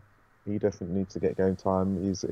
I've been one that hasn't necessarily been his biggest spokesperson this season, but he's as a squad player, he definitely adds something to United. But for me, he's not first choice right now. Not when you've got Pogba back and Matic Pogba, there. Matic, I think, is the best midfield two in the Premier League. So Yeah, so it's anyway, Basel haven't had a chance yet, but they'll get a corner here. Fresh King SG makes a good point about Herrera. I remember reading this on the international break. Actually, it was like, why does Herrera always pass backwards? And I've got a theory on that. I think it's been drilled into him by Mourinho, because he never used to. He always used to. Yeah. He always used to be looking to play the forward pass. But yeah. I agree, this season especially, he has started passing sideways and backwards, and maybe that's why he's not as good as he was last year. Yeah, I mean, there is probably, you can say that about any player given instructions by the manager, but your natural instinct is to play football is to go forward. So even if you were to do that, 20% of the time in the game, we've lost it there in a breakaway. It's a shame that was. Yeah, that was very good. You'd still expect him that his percentage in terms of passing forward isn't as high as it should be, considering the ability that he has. Let's go again. Let's build again quickly. Zlatan's on the bench, Josh. I'm sure we will see him at some point, but at the moment he's on the bench. Matthew says, for those wondering where Marcus is, he's had an operation last week, so he's not quite up for the long streams, and he'll be back soon. Hopefully getting him... Talking about match fitness, hopefully Mad Marcus will be back for the Arsenal game. So there you go. But how's Rojo, says Scott Roberts. Well, I think him and Smalling haven't really been tested, really. But no, not been tested. Don't put a foot wrong. I think he's just walking through the game at the moment, Rojo. He's not doing anything that he doesn't need to do. Just giving it away. Yeah. He hasn't Kiss dived in. Yeah, I know, kiss of death, sorry. Here we go. Right. Well in by Fellaini. I'm on, Fellaini, go forward. Ooh. We're on the 21 and a half minutes in at the moment. Yeah.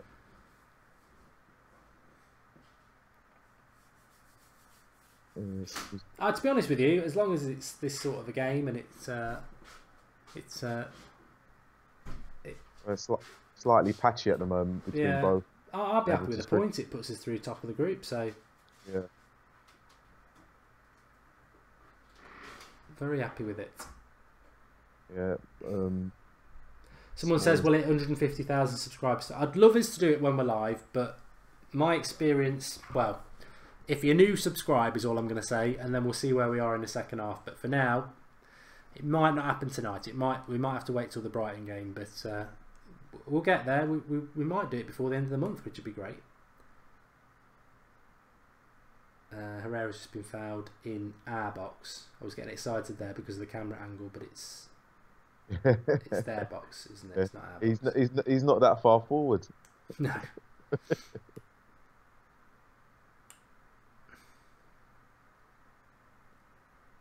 No real threat so far from Basel.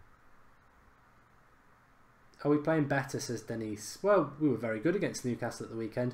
I think what you got to remember is, and Rodney, you'll know about this, and many people will know as well, is that, Champions League games under Sir Alex Ferguson were very much not getting beat. If you could nick a 1-0, but really draw away or nick a result away and then beat them at Old Trafford. So I think this performance has been... I think our performances in Champions League this season has been progressive, and it frustrates me a little bit that you know, you sort of, it's the way of United, really, isn't it? You get beat in Basel, and it's you know, it's a bloody, you know, sack Jose. If we were to beat them 3-0 tonight, oh, it's only Basel. Yeah. But actually, history shows you in the Champions League that it's not easy to go and beat teams comfortably away from home. And I think this season we've done well. But then you get people saying, oh, Europe's rubbish this year because all the English teams are doing well. And there's no... I firmly believe that beyond the top 5 in the Premier League's quite weak this year. And a lot of the top teams, that's why Man City aren't losing games. And I also think that... that's why we're doing better in Europe, because I think the top 5 or 6 teams in England have actually gone up a level this year, and I think that's why we'll see less and less of those. Well, unfortunately, we fell to one with Huddersfield, but I think we'll see less of those, and I think we'll see English teams doing well in the Champions League because everybody's.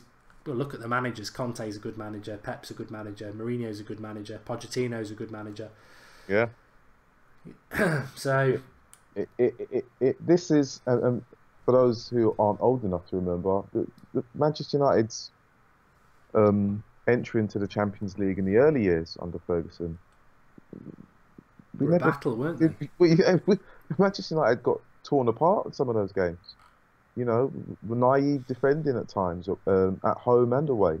And I think it took Sir Alex Ferguson some years to realise that you've got to be quite cagey when you go away.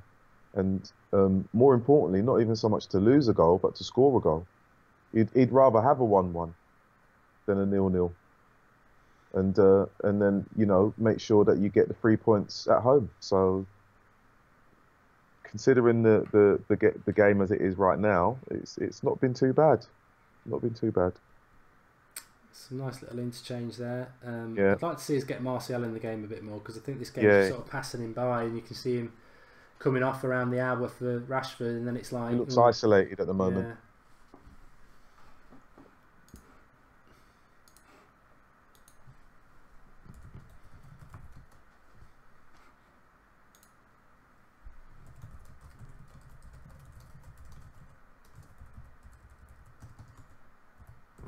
Throw in. I tell you what, I think it's so funny that, you know, and ironic in so many ways that Fellaini, you know, he's playing quite well tonight, to be fair, Fellaini. Mm-hmm. But how's this happened that he's got United by the short and curlies totally, you know? What, the contract? Well, he's playing well, and I'm sure Mourinho wants him to stay, but I'm sure United are like, we want him to stay as well. We can't give him 150 grand. We can't give him 200 grand a week. He's not that sort of a player, is he? And mix up there between... Was it Rojo and... I think it's Rojo and Herrera was on the floor. Yeah. Stopped the cross. Didn't stop the ball. He got back well there, Rojo, to be fair. Yeah, but so Fellaini, I mean, there was even, I don't know whether you saw it, Rodney, there was even a rumour that PSG are going to offer him a 3-year contract. Yeah, and I know that Turkey wants him. The trouble is, when it comes, we could well benefit from it with people like Ozil or Ross Barkley if we went for him, which I think we should. Lovely ball by Lingard. Great pass. Lukaku, still, get up. Far post. Give it to Darmian. Rubbish. Ooh. Well in Herrera. Still on. Fellaini will get that. No. Oh. Yeah, I mean, we could benefit from him moving on and using that money, whatever fee Manchester United get for him, to bring in someone more talented, more mobile, someone with more guile in the midfield that could actually assist the front line in terms of opportunities and goals. But he seems to hold all the cards, as they say, playing well, and he'll be another player that gets an additional year's contract, probably, or two. Joe Sullivan says there've been many chances. Yeah, Lukaku had a good chance at one-on-one, hit the keeper's foot. Then Fellaini more or less straight after, across from Blind. It was going in, it was cleared over the box. I'd say United are probably reflective of the possession, really. I think we've got about 64% of the possession, and I'd say that's sort of favourable as to how much we're in control of the game. And And remember, a point's good enough. But good point here from Kieran Byrne. He says Martial's quiet because Blind is disastrous. We're getting destroyed down the left. Damian's on the right. Young on the bench. Thanks, Jose. I think there's a lot of truth in that. I mean, Martial does need support, and Blind is just not quick enough. But no, he's not. He's more or less playing as the additional left back right next to Rojo. Another corner coming up. Yeah, but it's funny in relation to that Fellaini thing because obviously Ozil and Sanchez at Arsenal, Barkley, there's a few players like it this year who have got their clubs over a barrel really. And the problem becomes is that United offering Fellaini 120 grand a week, people can moan about that, but we do pay Young it, and that's probably the going rate now. I think it is ridiculous, but the trouble is Fellaini is not under contract in January. He can speak to clubs abroad and he can speak to English clubs in the summer. And the problem is, I think United have really made a mistake, and I bet Mourinho is very angry about it because Mourinho obviously wants to keep Fellaini because he values him as an important player in his squad no matter what anybody else thinks. And like any club who wants Fellaini, they pretty much can say to their finance people, look, he'd normally cost us 15 million plus 100 grand a week. We ain't got to pay 15 million because he's free. Let's just put that on top of his wages and offer him 200 grand, and that makes it difficult for United because then to give him a contract you've got to give him 200 grand a week, which is ridiculous. I think, you know what, I'll be quite happy if Fellaini goes because I just want that sort of player out of the club.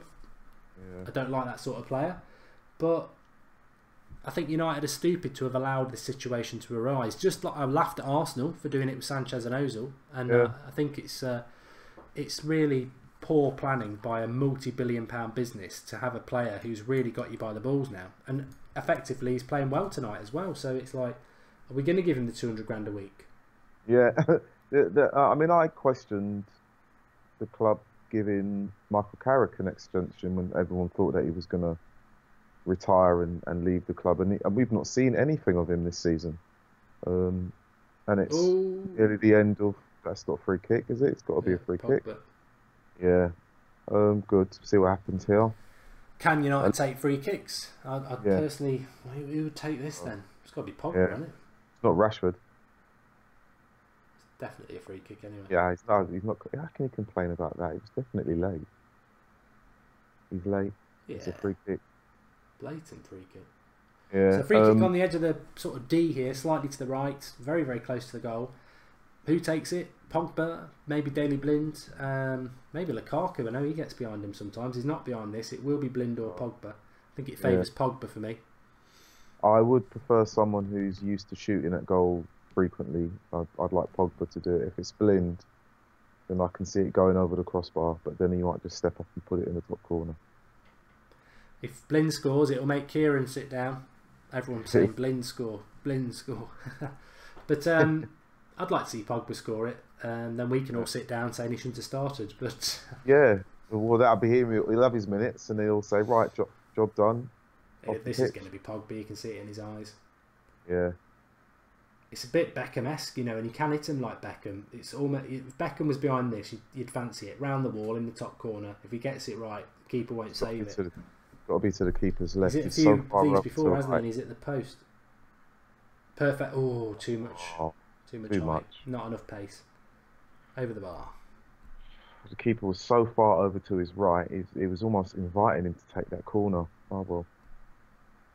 Rashford's face is like, only I was there.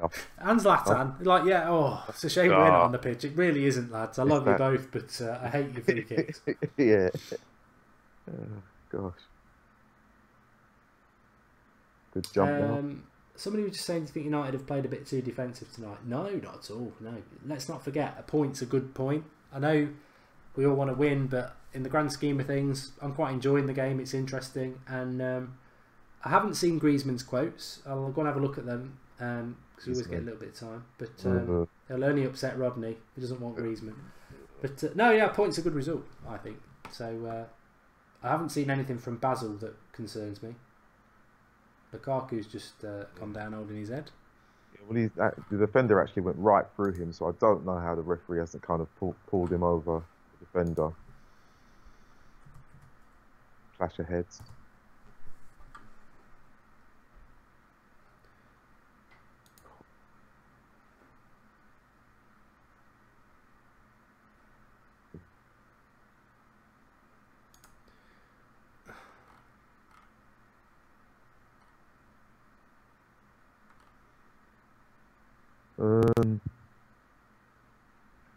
Is Manchester United just building steadily through the back? Some of the passing is almost hit and miss up to Lukaku. It's still not measured. Come on, oh gosh. Almost a mix-up between Lingard and Darmian. It looked like neither of them wanted the ball. He's in Italy.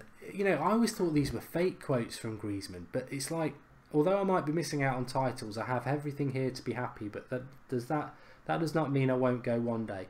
I haven't made that decision. It all depends on various factors. I have nothing against England except for the weather. Yeah, Manchester well, United as possibility. Oh, we down. live here. Yeah. We don't like the weather. Yeah. What's he talking about? I mean, realistically, a footballer going on about the weather, that's, you know, you're a professional footballer and you should not be thinking about whether you're going to top up your tan. You know, you can do that when you're in your mid-30s and you've made it. Yeah. The thing is, what does he say? He might leave someday. Yeah. Yeah, well, let's be honest. That quote could be put to anyone. Nothing lasts forever in life. Doesn't matter where you are.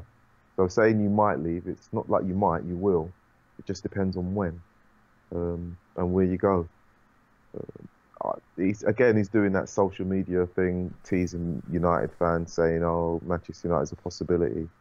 You know, it's like me saying I'd like to go to, you know, Barbados on holiday. Oh, good ball there. So, get it in quick. Decent cross. Oh my gosh! What? Oh. He is atrocious, isn't he? Is he an international footballer? He must be. Mourinho's face says it all. Honestly.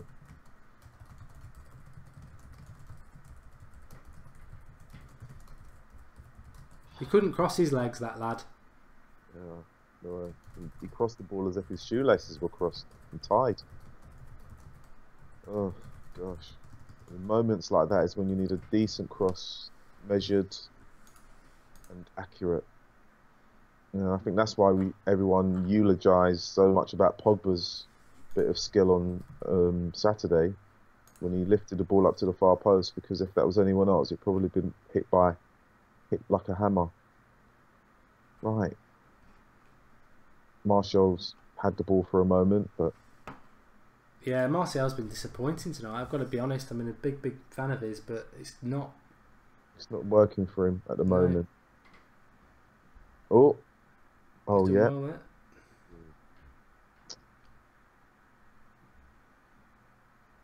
Fresh king, I like it. Darmian couldn't cross the road, let alone a ball. Yeah.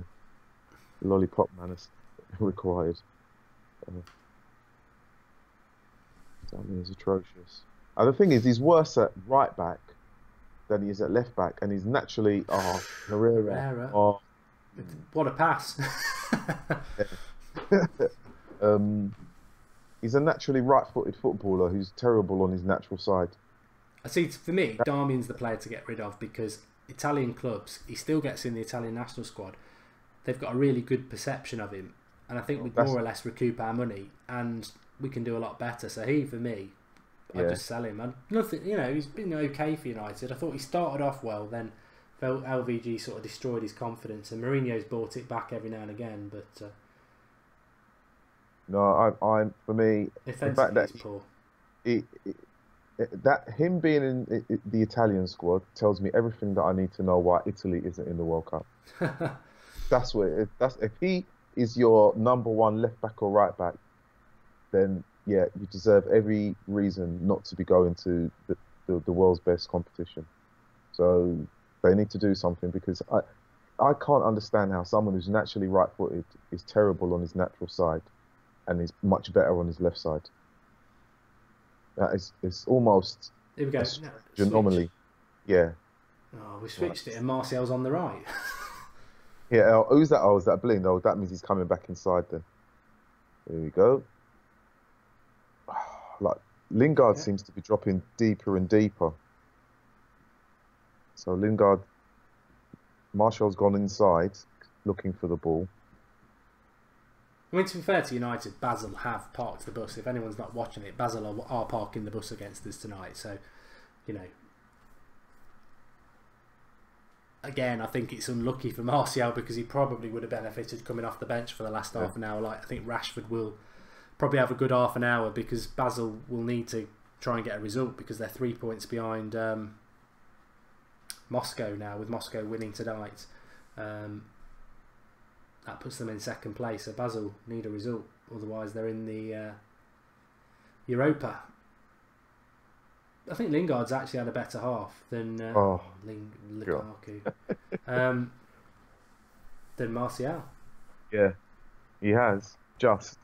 But even then, his link-up play in terms of the 1-2. Oh, I didn't realise he's got strapping around his knee. His link-up play hasn't necessarily been spot on. So we have another free kick. Lamia Sead says it's okay, we're parking the bus too. I understand criticism, but you're way off, mate. We've not parked the bus tonight at all. We've been totally in their half for most of it. Yeah, we parked it further up the pitch. Yeah. That's what we've done. Round about the... I think you the can one sort of down... see a goal coming from a sort of Fellaini thing, can't you, really? You can, but it's the one downside is when you do have free kicks like this and everyone can see Fellaini in the box, you almost want to change the angle of the cross, change the target man, because they're all thinking, right, it's going to be for Fellaini. So you've got other players that you can actually aim for. I mean, Lukaku's there, Pogba's there. If you're taking free kicks like that, you've really got to mix it up. You can't always hit the player with the biggest afro. Don't dive in, Pogba. Oh, well done. Oh, he's giving a free kick away. For a moment there, I thought he was going to slide in and do his hamstring, but he stood up.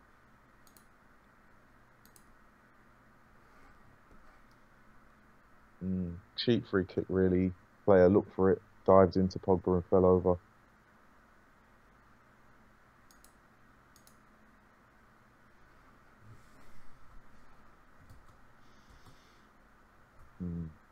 And it's close enough for them to have a shot on target.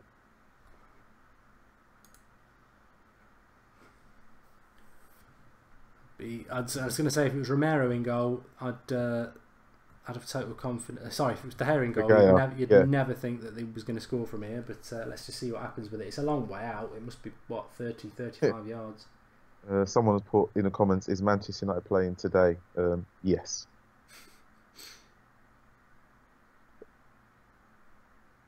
Rubbish. Worse than Pogba's, that one. Okay, so I'm going to get up the stats on the screen for you. So this is through the OneFootball app. You can download it, link in the video description. So possession, we've had 75.5%. We've won 57.1% of the duels, 72% of the aerial duels. We've had 4 corners to their 1. Total shots on goal, 6 to their none. 2 touch shots on target, which were probably Fellaini and Lukaku's, which were both good chances.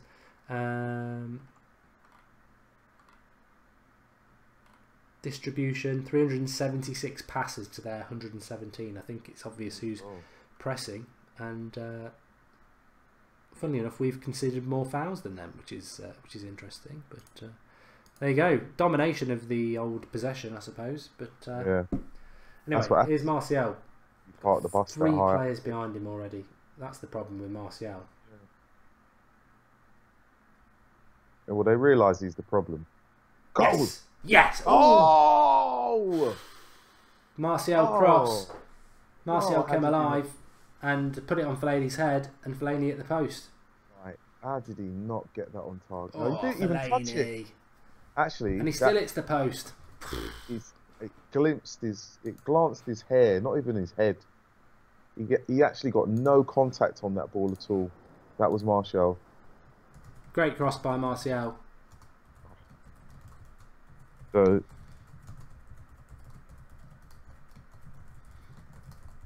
I mean, with 3 minutes to go to the end of the half, it's the kind of performance that Mourinho can't really be upset about, and United fans, to be honest, can't be upset about. We haven't conceded, we haven't taken our chances, but we're still...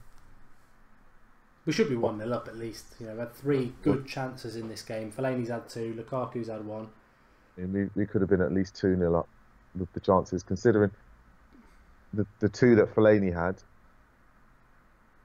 Well, he had that other header as well. He could have had a hat trick of headers. You're right. Somebody just said it in the box. And someone said he's going to get two. He still could get 2 goals in this game. That's the strangest thing. Yeah, it's the perfect sort of game for him, because the only real way through a team that's parking the bus is Tony Martial. This is where a bit of pace is important. Pass one. Go on. Oh, he's come into it in the last bit. Yeah. He actually tried to chip the goalie there. Absolutely brilliant. Does all the hard work like Lukaku again. 2 players, they can't keep up with him. If he'd scored that, the angle is there's nothing he can do. The keeper's covered absolutely everything there. He can't get it through his legs. Yeah, brilliant. Yeah, Martial's come alive in the last 5 minutes, which is good. Yeah. Good run. Fresh King says get Zlatan on second. I'm convinced we'll see him. I think in a game like this though, Rodney, I think we're probably more likely to see Zlatan for Lukaku. What? Oh! Rojo's just hit the bar from about 50 yards out. He blasted it. It flicked off somebody and hit the bar. Damn. Well, he's back then. Yeah. United should be 1-0 up. This is the chances. So you spent 6 months injured and you come back and you hit the ball like that. Show it, is it again? Here it comes. That was great. To be honest, it'd be interesting to see what would have happened if it hadn't have hit the defender, because it probably took a bit of pace off it. Yeah. So close. So close. Good effort, and nice to see someone that can strike the ball cleanly from the back. Half time. Right, Rodney. If you want to go and get yourself a coffee break or something like that, I'm going to get Ross on for 10 minutes, and then Skype me in at the start of the half. We'll do, sir. We'll do. Cheers, Rodney. Thanks for that. No worries. So, what are your thoughts on the half, everybody? I thought it was a good game from United. I disagree with people saying we parked the bus, because I don't really think we did at all. I think we've had numerous chances, and I think Mourinho will be saying at half time we should be 1-0 up, at least 1-0 up. Fellaini could have had a hat trick of headers, and I think he should have scored at least. The first one was unlucky, it got cleared off the line, but the 2 after that, especially the one from the Martial cross, which was brilliant, he should have scored. Lukaku, 1-on-1, good save by the keeper, but he did put his head down. He needs to put it through the keeper's legs, but they've done nothing. They've done nothing, Basel, and they need to win it. And my only concern is well, is it going to be one of those days where we don't score our chances, they get one and score? We are in total control. The stats, if you're interested in that, totally convey that. We've got, Camille saying we're terrible. Am I watching a different game? You can't argue with that performance from United. We should be 1-0 up.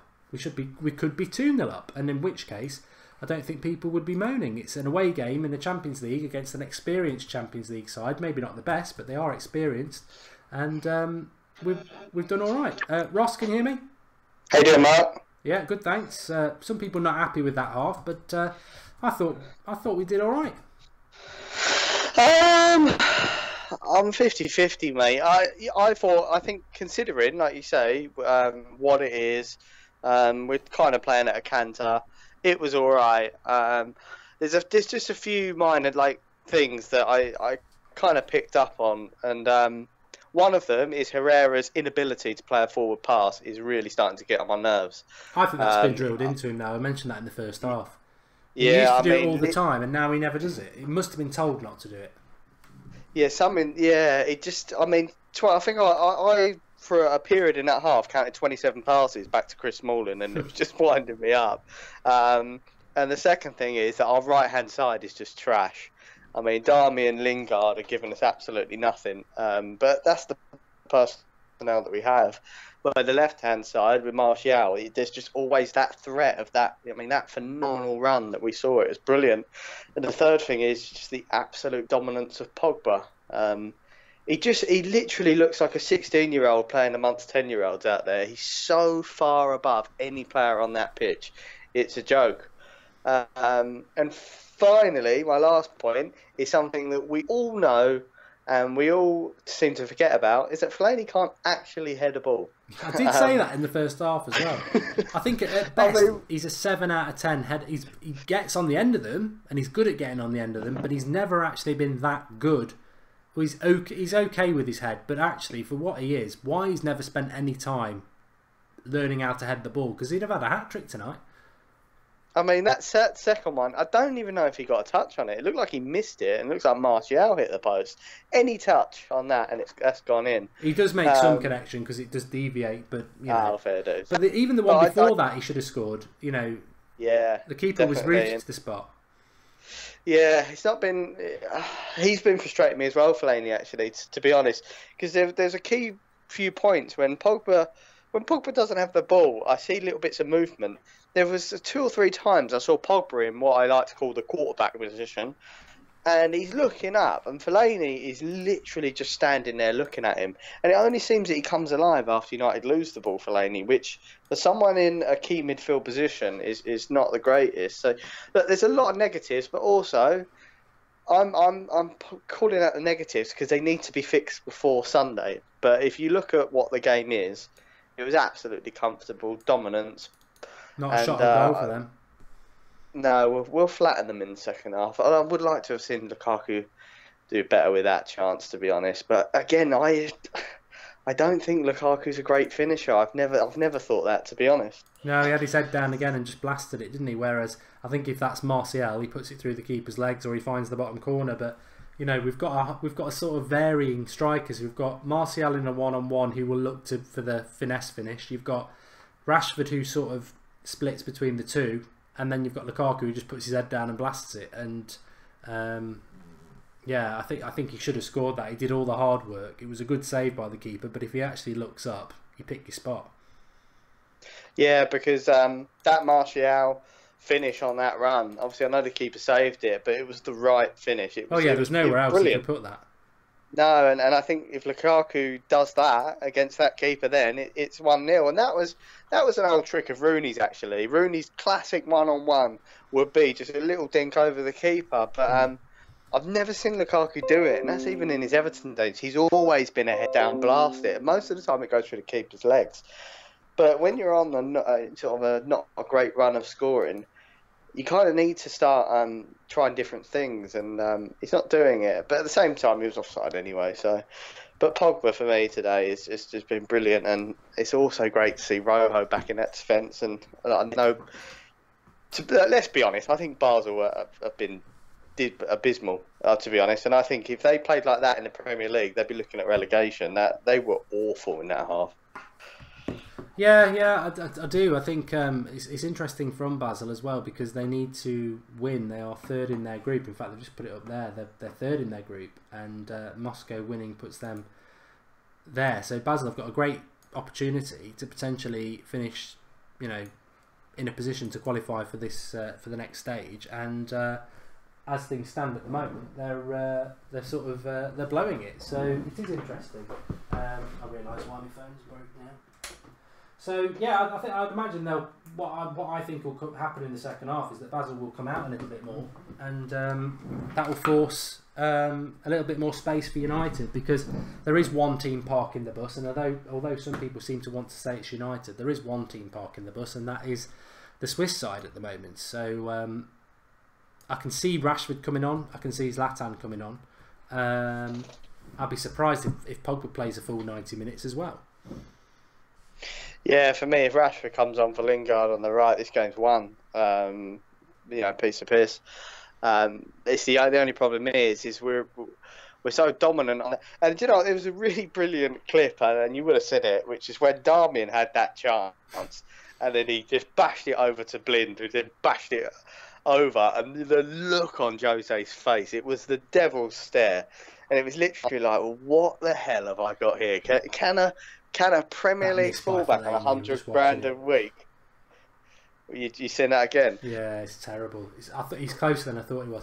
No, that was a really good play. I think it was Lingard who actually put him in, and Darmian. You've got all the time in the world, and You know, I did say it in the first 10 minutes though. I quite liked the way we started the game, but I think the one thing we did miss because of the way Basel have lined up is, you know, Young and Valencia, fullbacks who are going to bomb on and cause them problems. Because I do think Lingard and Martial, because they haven't got that, they find themselves with 3 or 4 players around them, and it's very difficult for them to do something. But, you know, unfortunately, Young and Valencia are the wrong side of 30, and this is exactly the right sort of game to rest them. But we haven't really got that support from the fullbacks, and that, you know, but we have dominated.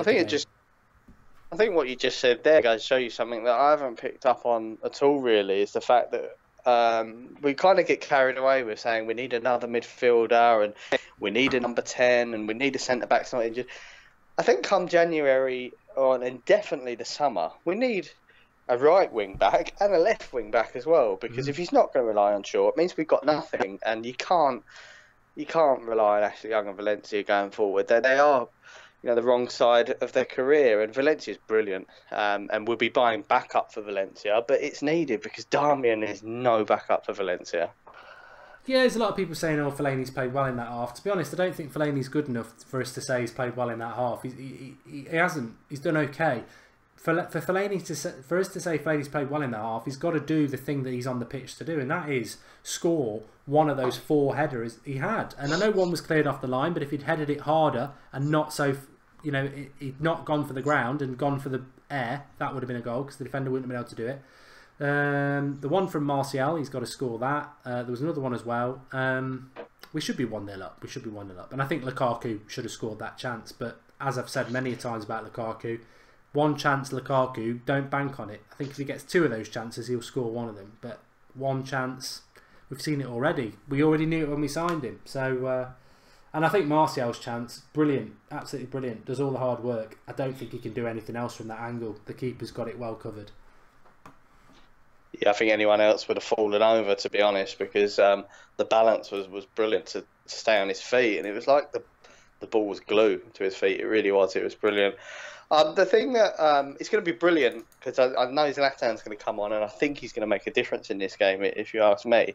The thing that's going to concern me a little bit is I've got a feeling that Lukaku's going to go out on the right again, because the right is struggling. Zlatan's going to come on, and he's going to play Zlatan down the middle, which concerns me a little bit with Lukaku. I don't know how happy he's going to be if he keeps getting put out on the right for Zlatan. But saying that, he scored his goal on the right on the weekend, so he may get more chances. And to be honest with Lukaku, when he does pull wide right, he tends to be more effective because he's got a really decent cross on him.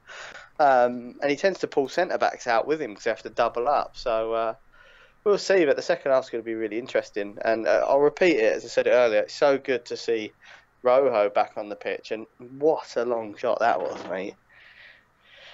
I know. It's interesting. Just Marcus obviously normally does the watch along with me, so I'm going to give him this shout out. He wants me to retweet his last tweet, Ross. Apparently he's in uproar about this Call of Duty thing where you can get people to play for you. Have you heard about it?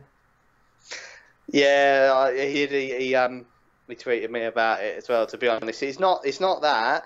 What he's in uproar about, and I totally agree with it, just to comment on that, is the fact that they've opened up that you can pay for crates now. So basically, if you're a rich kid, you're going to have all the best guns on the game, and Activision are going to get a full bank balance, which is kind of what gaming's coming to now. There's no... you don't buy a game for 40 quid anymore and get the game. You have to buy the game for 40 quid and spend another 100 quid on it, which is... not where you want gaming to go, really. Fair enough. I wasn't aware of that. Okay, well, thanks for calling in, Ross. And Cheers, Mark. Has a 90 on Twitter. And Saturday, hopefully, if you're available. Yeah, I'll speak to you Saturday, and yeah, hopefully we'll be talking about Zlatan's first goal in the United shirt, because I'm sure he's going to make a difference today. Good, excited about it. I'll speak to you soon, pal. Yeah, catch you later, mate. Right, I'm trying to get back on my live comments. Here we go. Here we go. We're nearly at... Are we nearly at it? Am I right to say it? We're very close to 149,000 subscribers, so if you are new at this half time, make sure you click the subscribe button, bottom right hand corner, and join the United Stand community. It really is fantastic, as you can see with the live comments. You'll make friends for life on there. You will not regret it, so get involved. Andrew Ellis says, remember the good old days with Paul Pogba at right back, Tyrone Williams, Paul Parker at right back. No, I don't think he was that good, to be honest. Hope Martial scores in the second half, says Anthony Martial. I don't think Martial will see much of the second half, if I'm honest, but we will see. Pogba makes passing look easy. We need Martial to score, and hope Martial scores. We've done that one. I got a bet on our team. They better score soon, says Lamia Sead. Let's not forget that actually we a point puts us top of the group and puts us through. So yeah, whilst I want us to win, and I think we should be winning this game, actually a point isn't a terrible result. And considering we've got nobody to cross the ball again, we're doing quite well. We're doing quite well. Sometimes there are games in a season where you just grind it out, and today maybe will be one of those games because they've not had a chance on our goal. And Chris Albert loves the channel and loves Manchester United. Though the things go hand in hand. Celtic were winning 1-0 against PSG. They ain't anymore. It's 4-1 to PSG. Barcelona drawing with Juventus, and Sporting beating Olympiacos 2-0. Moscow in our group won 2-0 earlier on against Benfica. Benfica.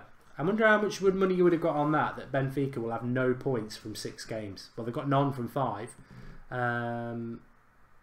It'd be amazing. Absolutely amazing.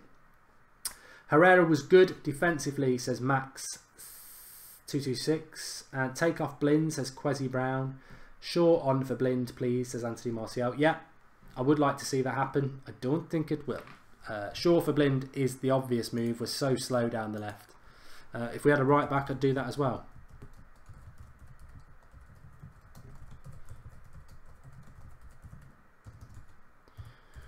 Right, we're getting closer to that second half. Mourinho's being bombarded, as all Manchester United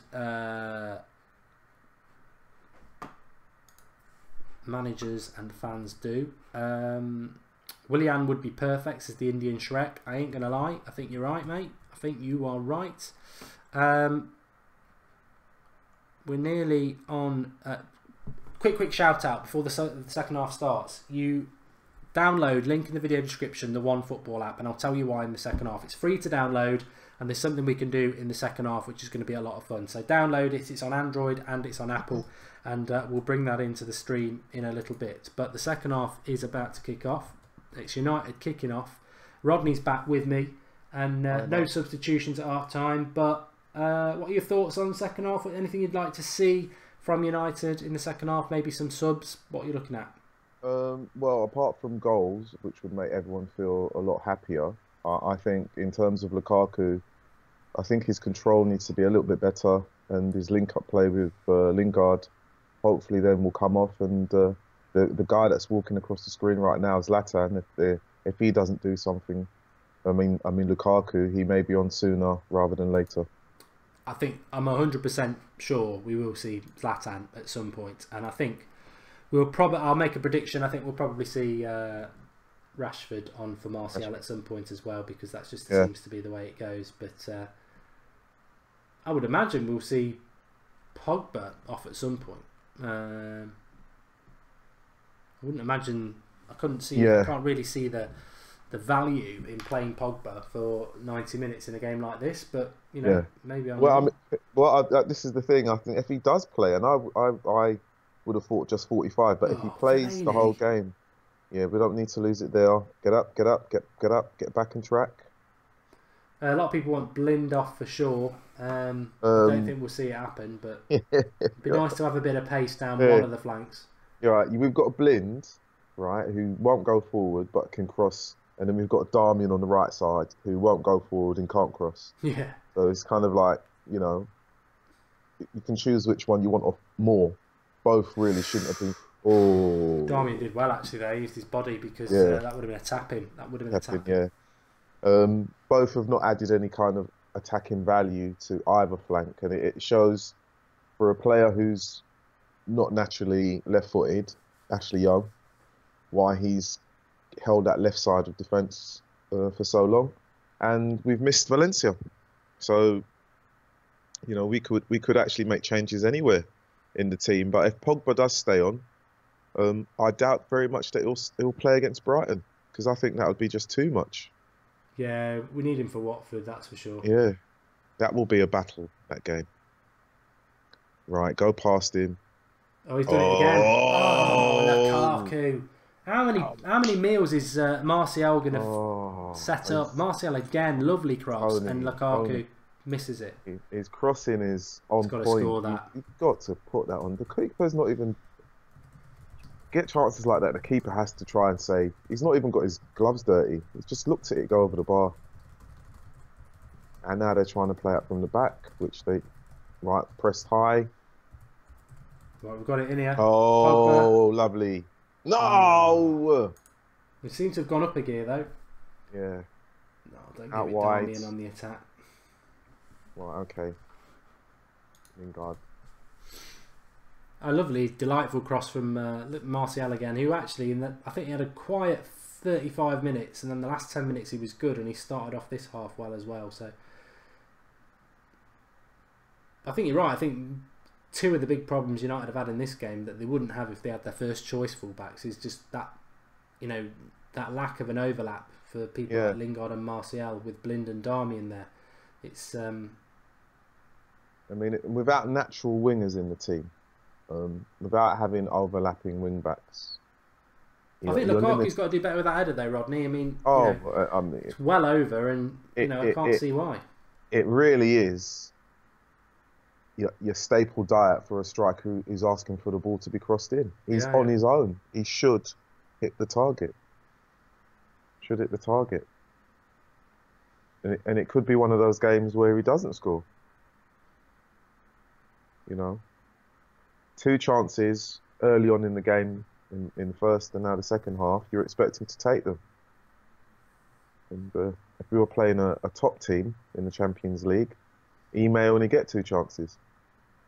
I agree with Marlon Bloomfield that Martial and Pogba do link up well. And there's a free kick here. I think it's after a handball.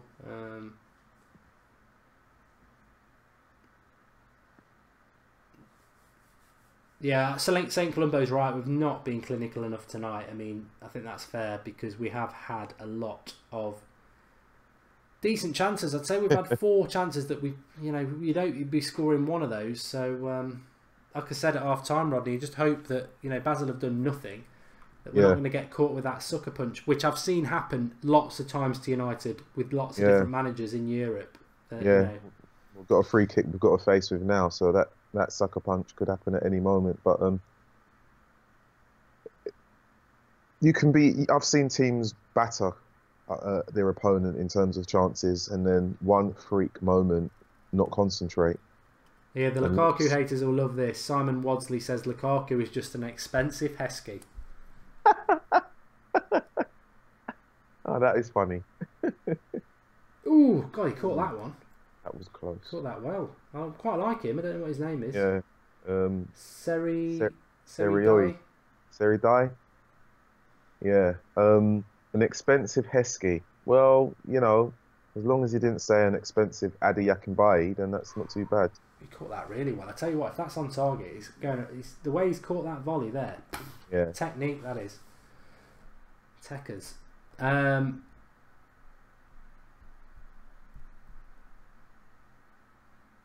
Fellaini winning a header there. Right, let's switch the play a bit quicker.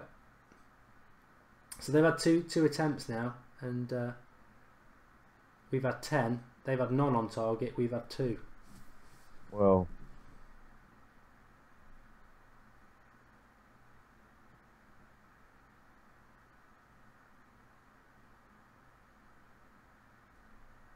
where do you think Zlatan will come on, Rodney? I suppose that we know he's going to come on. Ross was saying that he's worried that it will mean Lukaku going out to the right. I don't know whether he'd risk Zlatan as a number 10 in this game, because Pogba's pretty much playing that role tonight, and he's getting through a lot of running. I think if he's going to bring Zlatan on, I don't think he'd risk him in a game that we don't want to lose. I think he'd be looking to bring him on up front, which isn't good for Lukaku. No, it isn't, and I can't see him taking off Martial. The only other person you could think of that would lose out would be Lingard, but then you lose legs in the final part of the pitch in terms of speed. Another failed cross.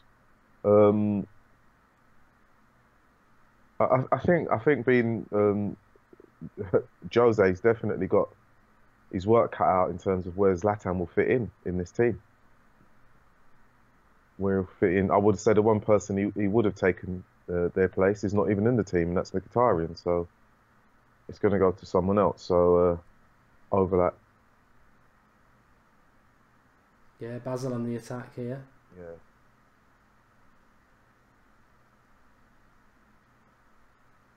Well done, Lingard. That's the sort of 50. Oh, again, Lukaku. Right, well, that's it then. If he doesn't, he'll definitely be off. Or he'll be going out on the wing because his link-up play has been terrible. Here we go. Zlatan's he's warming going up. to line up. Yeah, that's it. You can only get so many chances. You can only get so many chances. I think you've got to be consistent. I don't know what people think at home. You've got to be consistent. And we've seen Mkhitaryan come out of the team for playing badly. And let's be honest, Lukaku, he's not having the best run of form at the moment. And I'm a firm believer in kick up the arse. I do think kick up the arse helps. And I think Lukaku pretty much starts every game and plays every game at the moment. And he's not going through a bit of form. So maybe a little kick up the arse. I mean, I've got no concerns about Lukaku. I think he's good for United. But I would be thinking about just making him have a little think. Yeah. I think even in that moment there when Pogba had the ball... Basel are coming into this now anyway. That's the problem. Lingard and Lukaku were literally 5 yards apart and no one out wide. Stretching the play, so the Basel back four were all pressed together, meaning there was no space for them to get through. And there's not much. You could say there isn't much. You would think, or from what you can see, there's not much kind of communication going on. I think Basel are up for the fight. More importantly, Basel are definitely up for the fight, and they're making it a physical game where they can. Yeah. Ooh. Lukaku, is it good penalty? He's offside. No, he's offside. What, handball? Oh.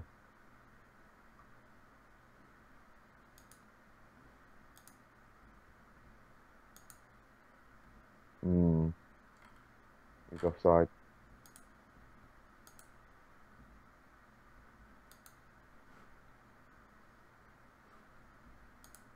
There's someone in the comments saying should take Lingard off. Darmian, Lingard, Blind, Martial, Lukaku not good enough. Well, they're not good enough tonight. But even saying that, we only need a point. I think Martial's done well. He's created 2 goals. Unfortunately, the lads haven't put it in. Yeah. I mean, imagine if you could swap Lukaku for Martial at that moment. Those 2 moments where the crosses come over and the one-on-one where he's through. I would actually say that Martial takes those 2 chances. And we have to remember that a point is good enough for United. Yeah, a point is good enough. You know, it's steady Eddie. And United are oh gosh. United pressed so high. They had like 5 players, and one move, and that same player stepped past 2 players as if they weren't there.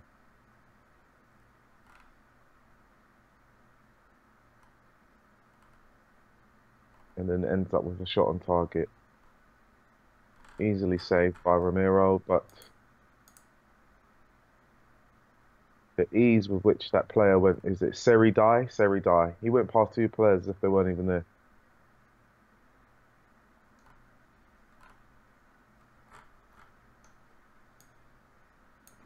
I see Lingard doing a lot of New York police officer hand pointing, traffic directing. His hands are up all the time, but he's not moving.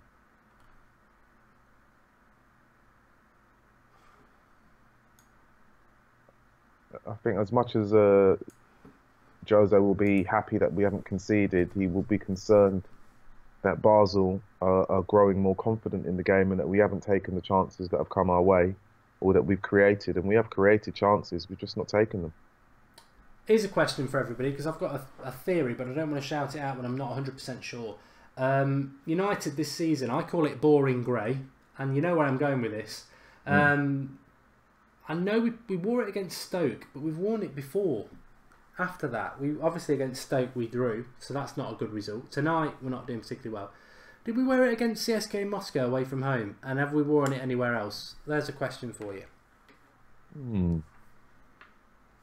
That's what I was doing. I was just googling around to see if I can find out for sure. But I think we might have wore it against CSKA Moscow. Yeah. But I'm sure we've worn it in the. I think we've worn it in the Premier League as well. Liverpool probably. Yeah. Fellaini. Oh no, it wasn't. Fellaini crossing. Yeah, we did wear it in Moscow. We did.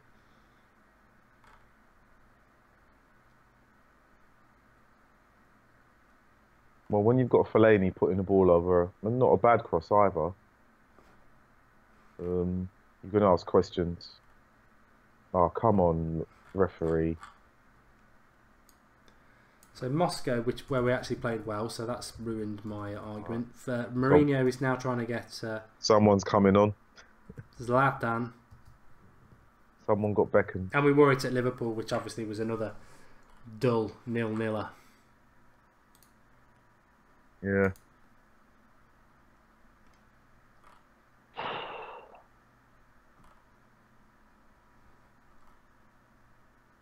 So McTominay, Matic, and someone else is warming up. He's called back. Zlatan.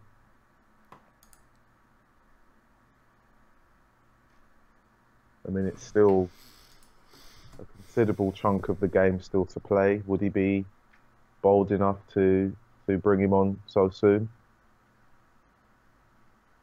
We've hit 149,000 subscribers, which is fantastic. Remember, keep subscribing if you're new. Bottom right hand corner, join the community on the United Stand. It's fantastic. We're live every night at 8 o'clock. Monday night, 8 o'clock is the Skype show for you to call in. Tuesday, Rodney comes on. Wednesday, well, if there's a match, that is.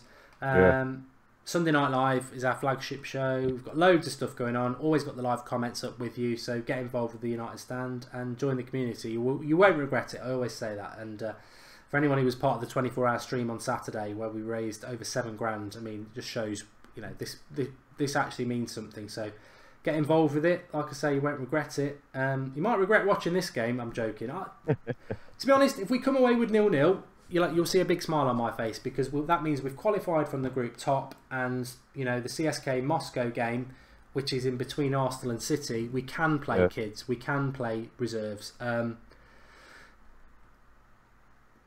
as I said as well, I mean, look, I'm going to read it out without, you know, Fired on TV says Mourinho's boring football. Look, we spoke about this in the first half. It's a double-edged sword, isn't it? Because we can put a team out that's been very competitive tonight, but it's missing Mata, Valencia, Young, Bailly, Jones, De Gea, Matic, Zlatan, obviously.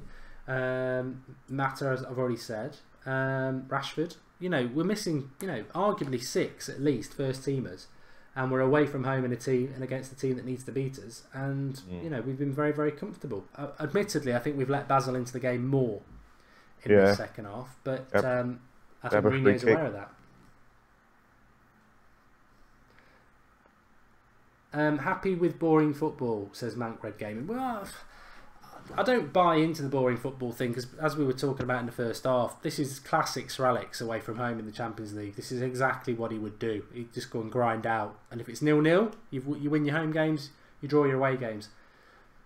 But the difference with this game is, actually, on the balance of play, we should be 2-0 up. We've had some cracking chances. Even at the start of this one, Lukaku had a header he should have scored. Fellaini had 2 headers he should have scored. Lukaku 1-on-1. Couldn't catch a balloon, Romero. Look at him punching again. Unopposed, and he's punching it away. Yeah. That's why Romero can never be a Premier League goalkeeper, because they'd kill him under the cross.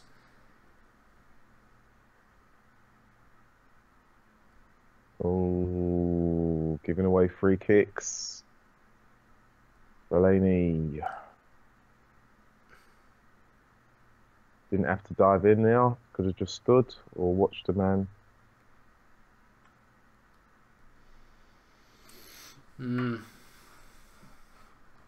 Well, they don't look like they're much of a threat from across, to be fair, but...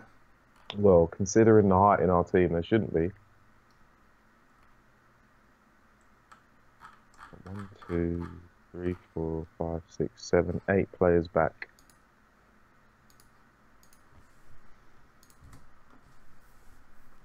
Pogba looked like he's marking 2 players there. Fellaini, that's what he's there for in the box. Heads it out. Oh, flipped up a bit in front of Herrera. He got hold of it. Yep.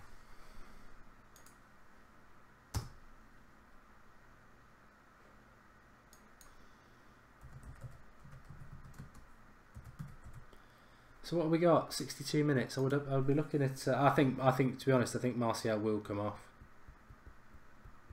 Oh my gosh! Good chance for Basel. That. Oh, we are so fortunate that didn't even clip the player that was going across the goal, because that would have gone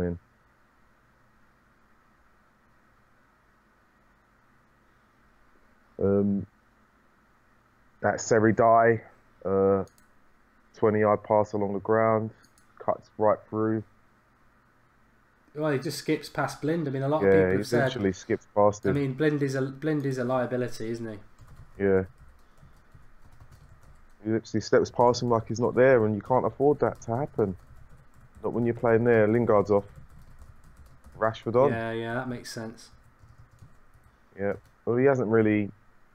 At least it's not for Martial. He's keeping him on, which is yeah, good. Good. And Pogba's still on as well, which is well. Well, it'd be interesting to see your theory as to whether Pogba will play against Brighton. Well, if he does, Rojo didn't dive in there, stood up, watched the ball. Yeah, I'm surprised. I would have thought that at 45 minutes, 50 minutes, he would have gone off. But when you're looking at the bench, you kind of think, I mean, we talked about it. Who would he bring off? Who would he bring on, would I say, for Pogba? Ooh! Right behind that. Good hit by Pogba. Yeah. Keeper had it saved easy. Keeper looked comfortable with that.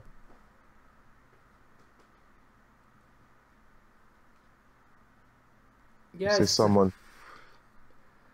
It's a catch-22 for Mourinho. I think he needs to just grab hold of the game a bit. I mean, somebody just said there, take Fellaini off and bring Matic on. And I know that's going to not entertain many people, but actually, as I said, 0-0 is a good result for us because it just qualifies us for top of the group. Losing it there'd be a lot of fallout from this because we have been wasteful. But I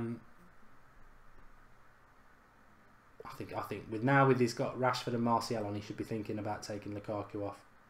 Yeah. Get Zlatan on. Lovely. Well, he might need a rest. Oh, who's that?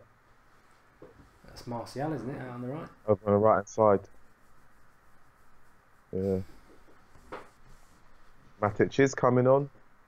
Well, that's surprising. For 6. Is that Pogba? Yeah. Pogba. Yeah. Well, that makes sense. Yeah. 65 minutes. But we'll lose a lot now. Well, yeah. We go back to what we were like for the last 2 months, don't we? You know, no. Yeah. Well, we're going to expect, if you've got Matic there, who's going to go and play in that more advanced position? Are we expecting Fellaini to do that now? Will Herrera do that? Will he take on that role? I think everyone just sigh of relief that Pogba's come off. He didn't get injured. Not injured. Yeah.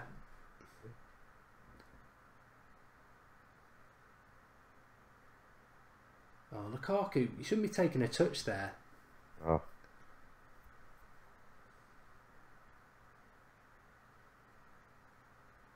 He's a bit slow motion, isn't he, Lukaku, at times? His reactions are just a bit like he wants an extra touch. And you know, all I would say to anyone who's critical of Lukaku is look at his goals record in the Premier League for Everton. It's like he's done it very consistently. So he's not. You know, I know people are saying he's an expensive Heskey, but he scored a lot of goals for teams like West Brom and Everton, who aren't, you know, great teams, and he scored a lot of goals. And right, here we go.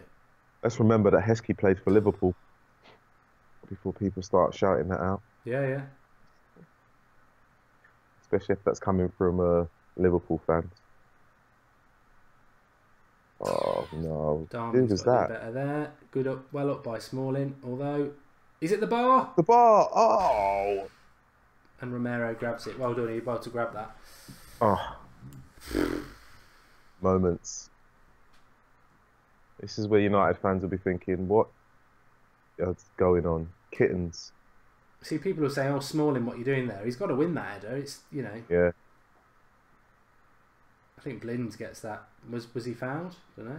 It's the you got to be honest. You've got to expect some contact from the player you're marking. So either you The get ref up didn't early give it and anyway, you did wait, or you get, you back into him so he doesn't jump.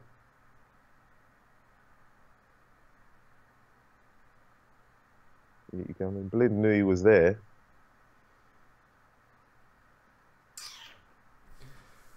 Lukaku works hard. Give him time. Free. Oh yeah, you can't doubt Lukaku's work and what he does off the ball. He's actually created a lot of space for others, but.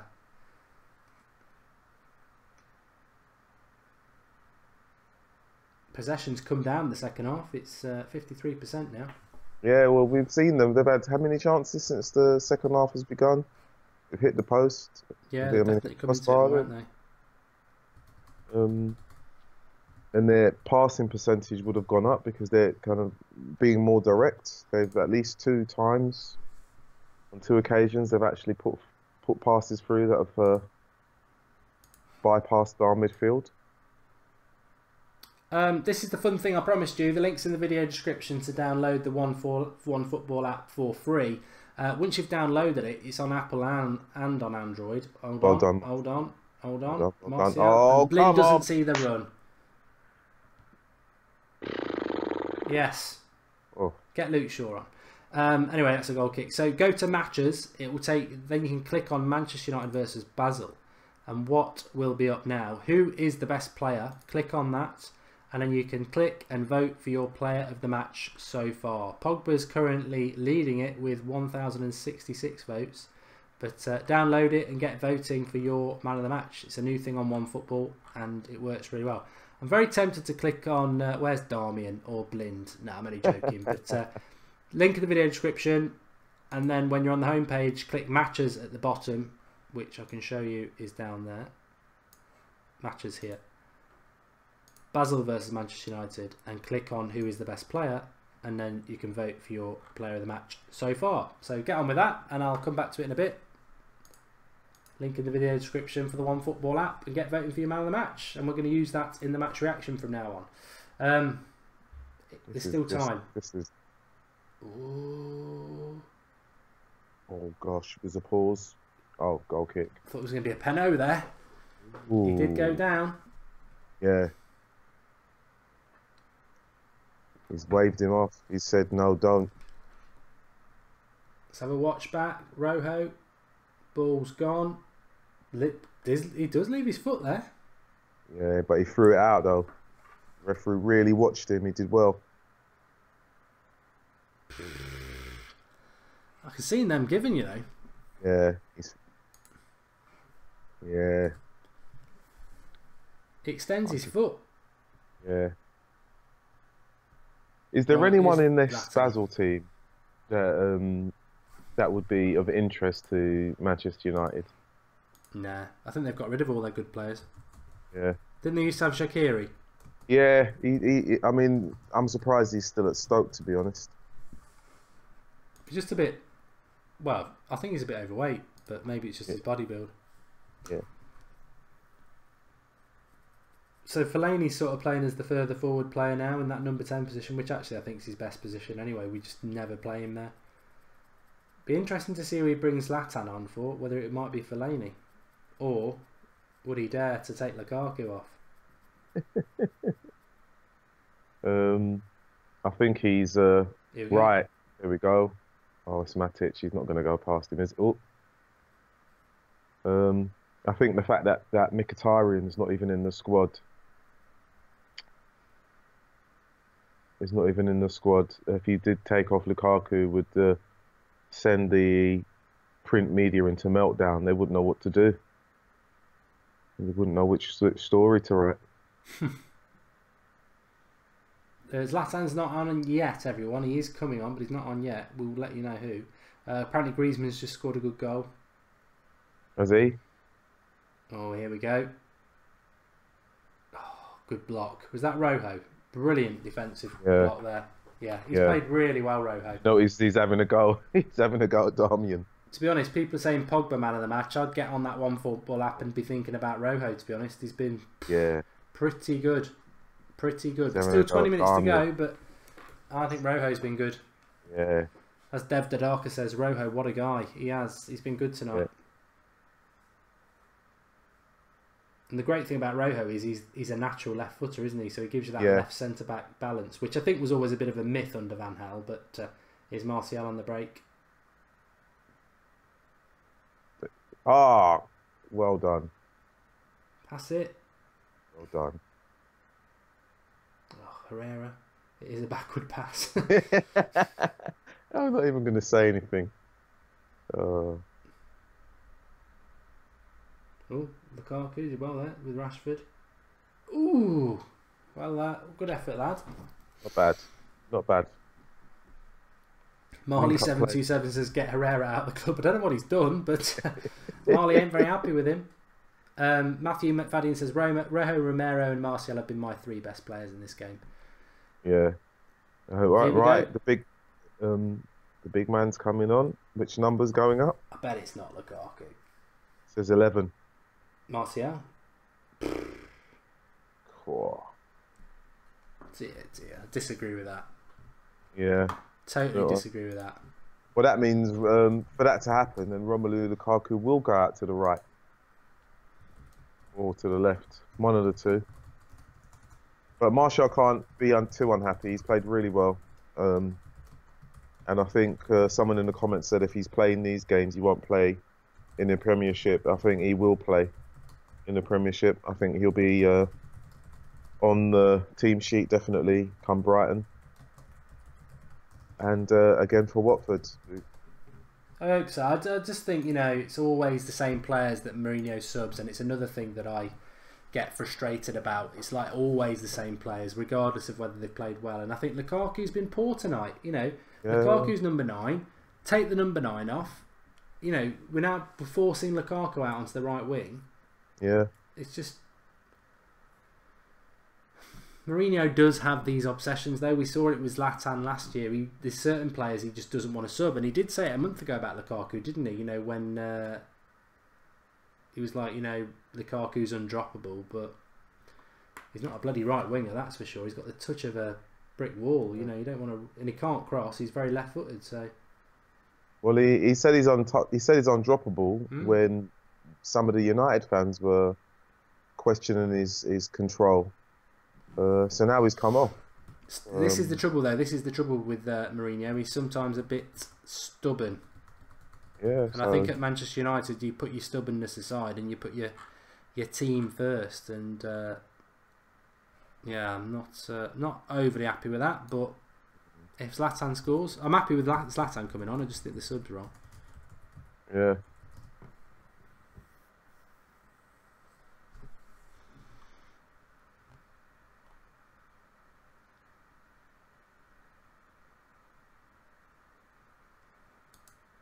Someone says that we need Dybala. That's Rory.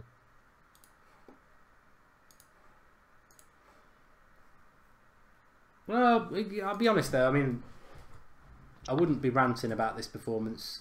I think simply because I think it's totally acceptable. If you get the point. If we don't get the point, I think it's open season on a few things tonight. But if we get the point, at the end of the day, we qualify, don't we? So. I think if we don't get the point and as much as we may point the finger at the manager, the players have had great opportunities to score goals and have not taken the chances. No, I think you're right. We've had some really good chances tonight. Yeah, really good chances, and this is Basel. And And those people who want to be critical of Anthony Martial tonight, calling him lazy or whatever nonsense they've got, the reality is Anthony Martial can't do anything more. He should have 2 assists added to his stats for the season. You know, Fellaini's got to score that header, and same with Lukaku in the second half. He's got to do better than that. So, I mean, from Martial's point of view, you know, what more is he supposed to do? He's there to create. He's not really had any chances apart from that one, which he couldn't do anything more with. So I'd be interested to see what people expect him to do when he's putting chances on a plate and then they ain't being scored. Well, this is it. You know, we talk about strikers not being given the opportunity to score. When they do get the opportunity and they don't take it, we then hope for the next moment, and sometimes that moment may not turn up for the next 25 to 30 minutes, which was the case for Lukaku. He's still on the pitch, and knowing him, he'll probably get a goal right at the end. Well, I think there's a goal in it for United because, as I understand it, well, I know they're in 3rd place at the moment, Basel, so they've got to go for it a little bit. Oh, Fellaini there. Yeah.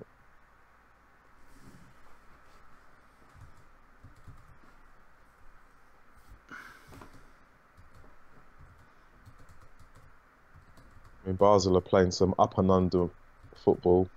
Well, we're going quite defensive now. I mean, what I would say is that we are going a little bit defensive now. Dropped off. And you know, some people were moaning about that. Get your votes in through the OneFootball app, free to download, Apple and Android. Link in the video description. Once you're on it, click matches. Go to the Manchester United versus Basel game. Click on who is the best player and get your votes in for who should be winning man of the match. At the moment, Pogba's got quite a few votes, but I mean, Rojo, for me, do I want to follow Marcus Rojo? No. I want to vote for him. So I'm voting for Rojo at the moment.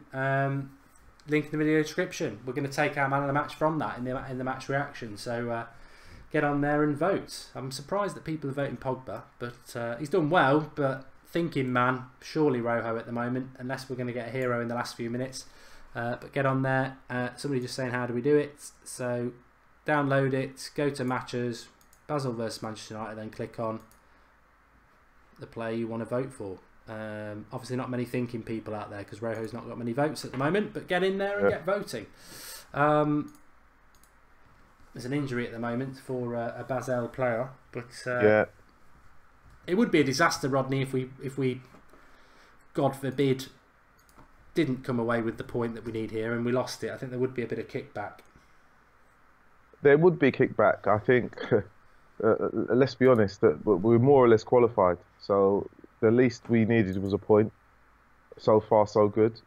But if it doesn't happen, questions will be asked of the players and the manager. So, and we've got plenty. I mean, we've watched the game and we've seen plenty of opportunity for our strikers to score goals, and Fellaini to take some of the chances that have come their way, and they haven't taken them. So.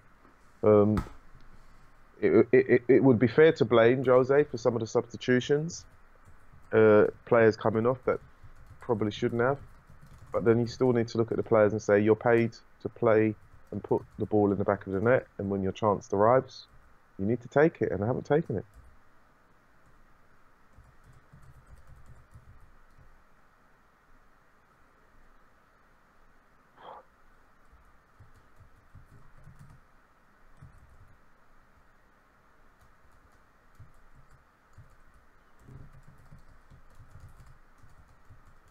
Right. There's no natural width now that Martial's off. Herrera lost the ball, tracking back.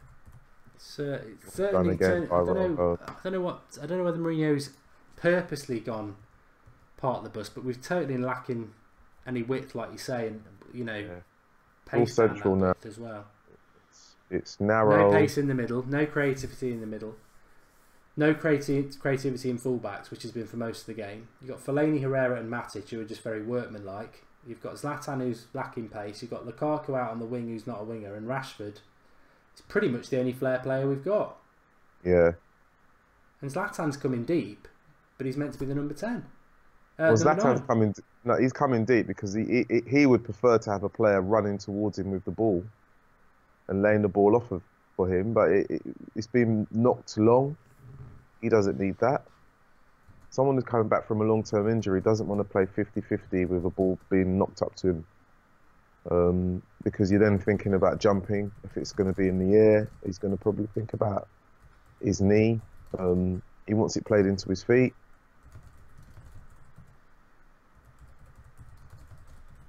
Oh.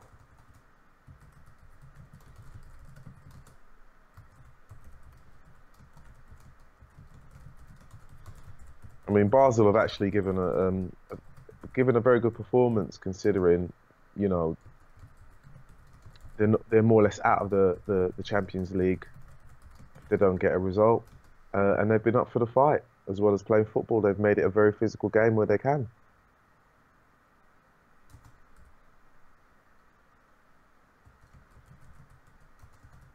It's been played across the middle of the park now.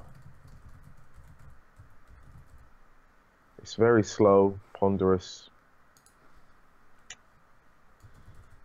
And then ball's knocked up to Lukaku, you know, hit and hope. It's percentage football. We don't look very cutting edge at the moment, do we? We don't look like we're going to create anything. Yeah, it's percentage football. It's not good. And Basel are just wanting to sort of catch us on the break, which they seem to be doing more and more. They're moving it really quickly. Oh, Darmian's going in the book for that. Yeah, they're moving it really quickly. They get the ball and their first thought is to move it forward and go past the player that's in their way. So, I mean, there is an actual contrast in the players when they're on the ball.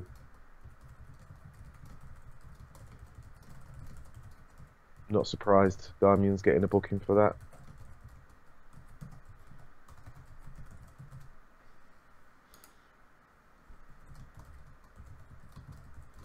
Well, we've just lost all creativity and pace from the side, haven't we? It's basically part of the bus time, and I don't like it.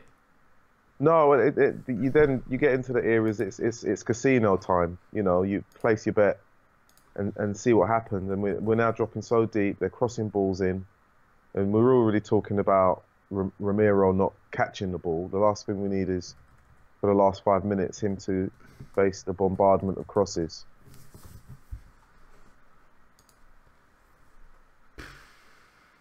Come on, he can't lose the ball there. That's Matic, isn't it? You know. Yeah, well, he's looking for an option. I was going to say, Matic is not the sort of player who loses the ball, so he's either not getting a shout or not getting the.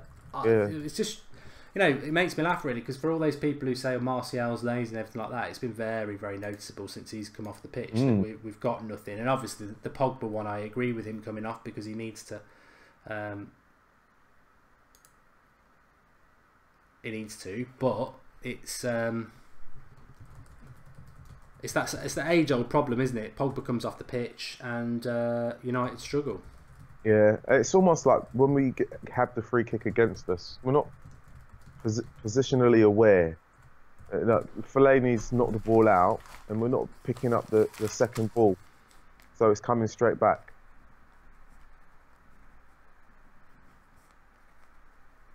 And it's almost as if United players are, I'm not saying not trying, it's almost like they're thinking no one's going to get injured. No diving in. Is this another free kick we've given up? Is that? No, he hasn't. He's played on. Come on, Lukaku, you've got to hold the ball up there. To be honest, I don't even know what formation we're playing now, because Lukaku's sort of gone number 9 again. Zlatan's out on the left. Rashford's on the right. Look, people are sort of saying, well, this is rubbish, it's not acceptable. 85th minute. If we get a draw, smile on my face, job done. If we lose it, then we're you know, like Rodney says, we'll only have ourselves to blame. So, you know, these are the minutes that define your season in a way, doesn't it? I would be over the moon if we get this point, because we're top of the group and that Moscow game becomes meaningless and you can play some kids, but.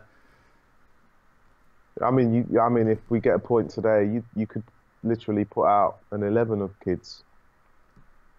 You know, of course, somebody just said in the live comments, City would blitz Basel. Yeah, they would. Yeah, of course they would. Yeah, of course. But we're sort of grinding results at the moment, and we're not. you know, there's still massive problems with our squad. I mean, the biggest misses for me tonight are Valencia and Young, because if you haven't got your overlaps, you become quite easy to defend down the flanks. Yeah, and let's be honest, on a game like today, when we've talked quite consistently about overlapping right and left backs, Luke Shaw on the bench. Yeah. I think Blind's been quite poor, to be honest. I know he put a cross in the first half, but he has been quite poor.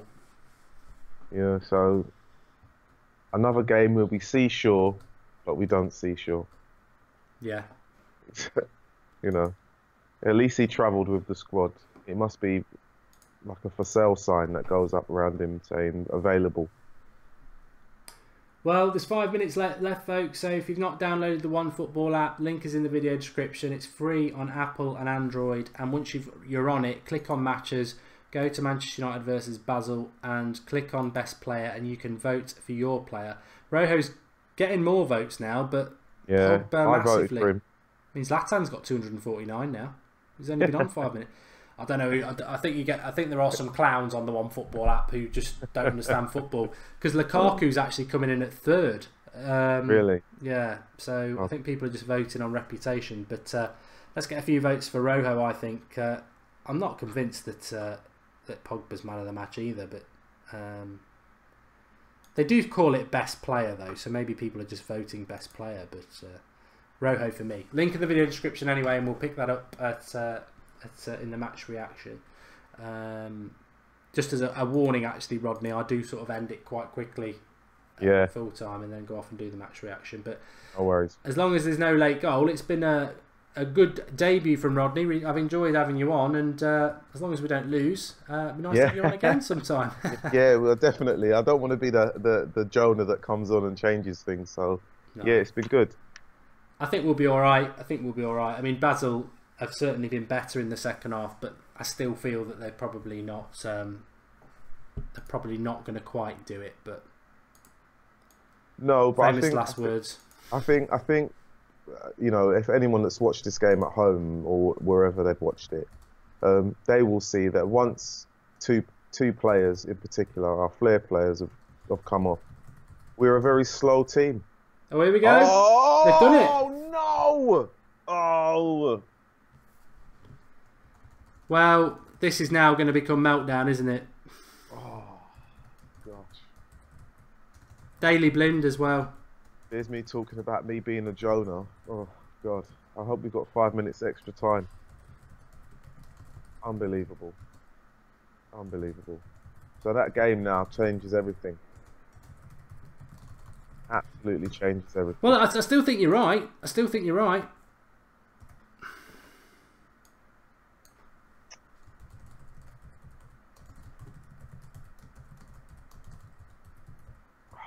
Got to track your man. You've got to track your man.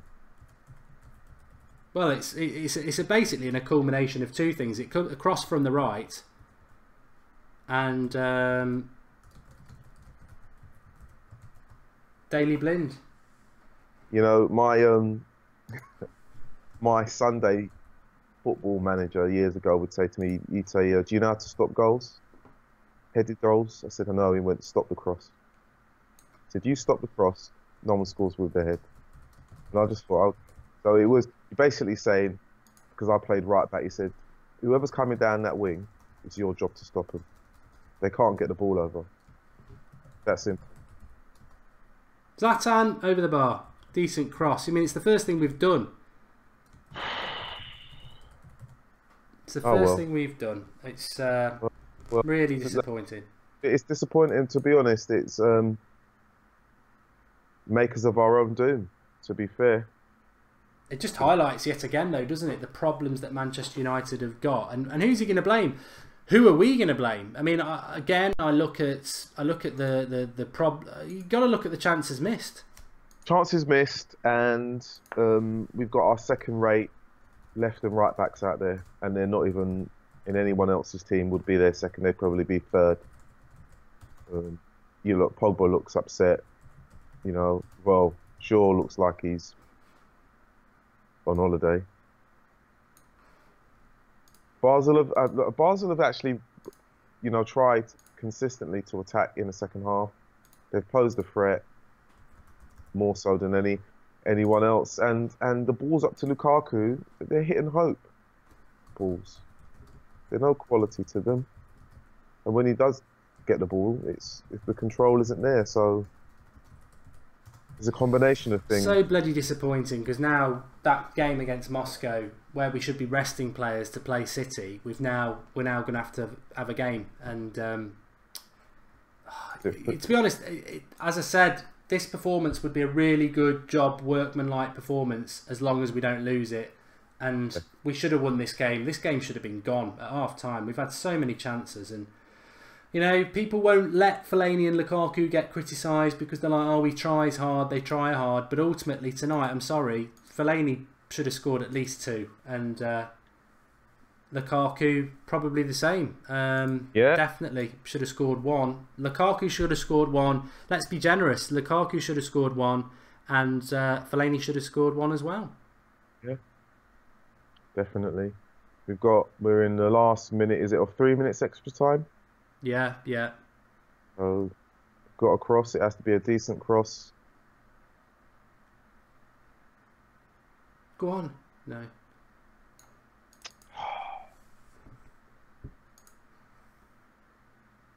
I mean, Zlatan's pulling the crossing. You want him on the end of it. Although, no. Oh, look at that. Look at that. Really intelligent play from Basel. Really intelligent.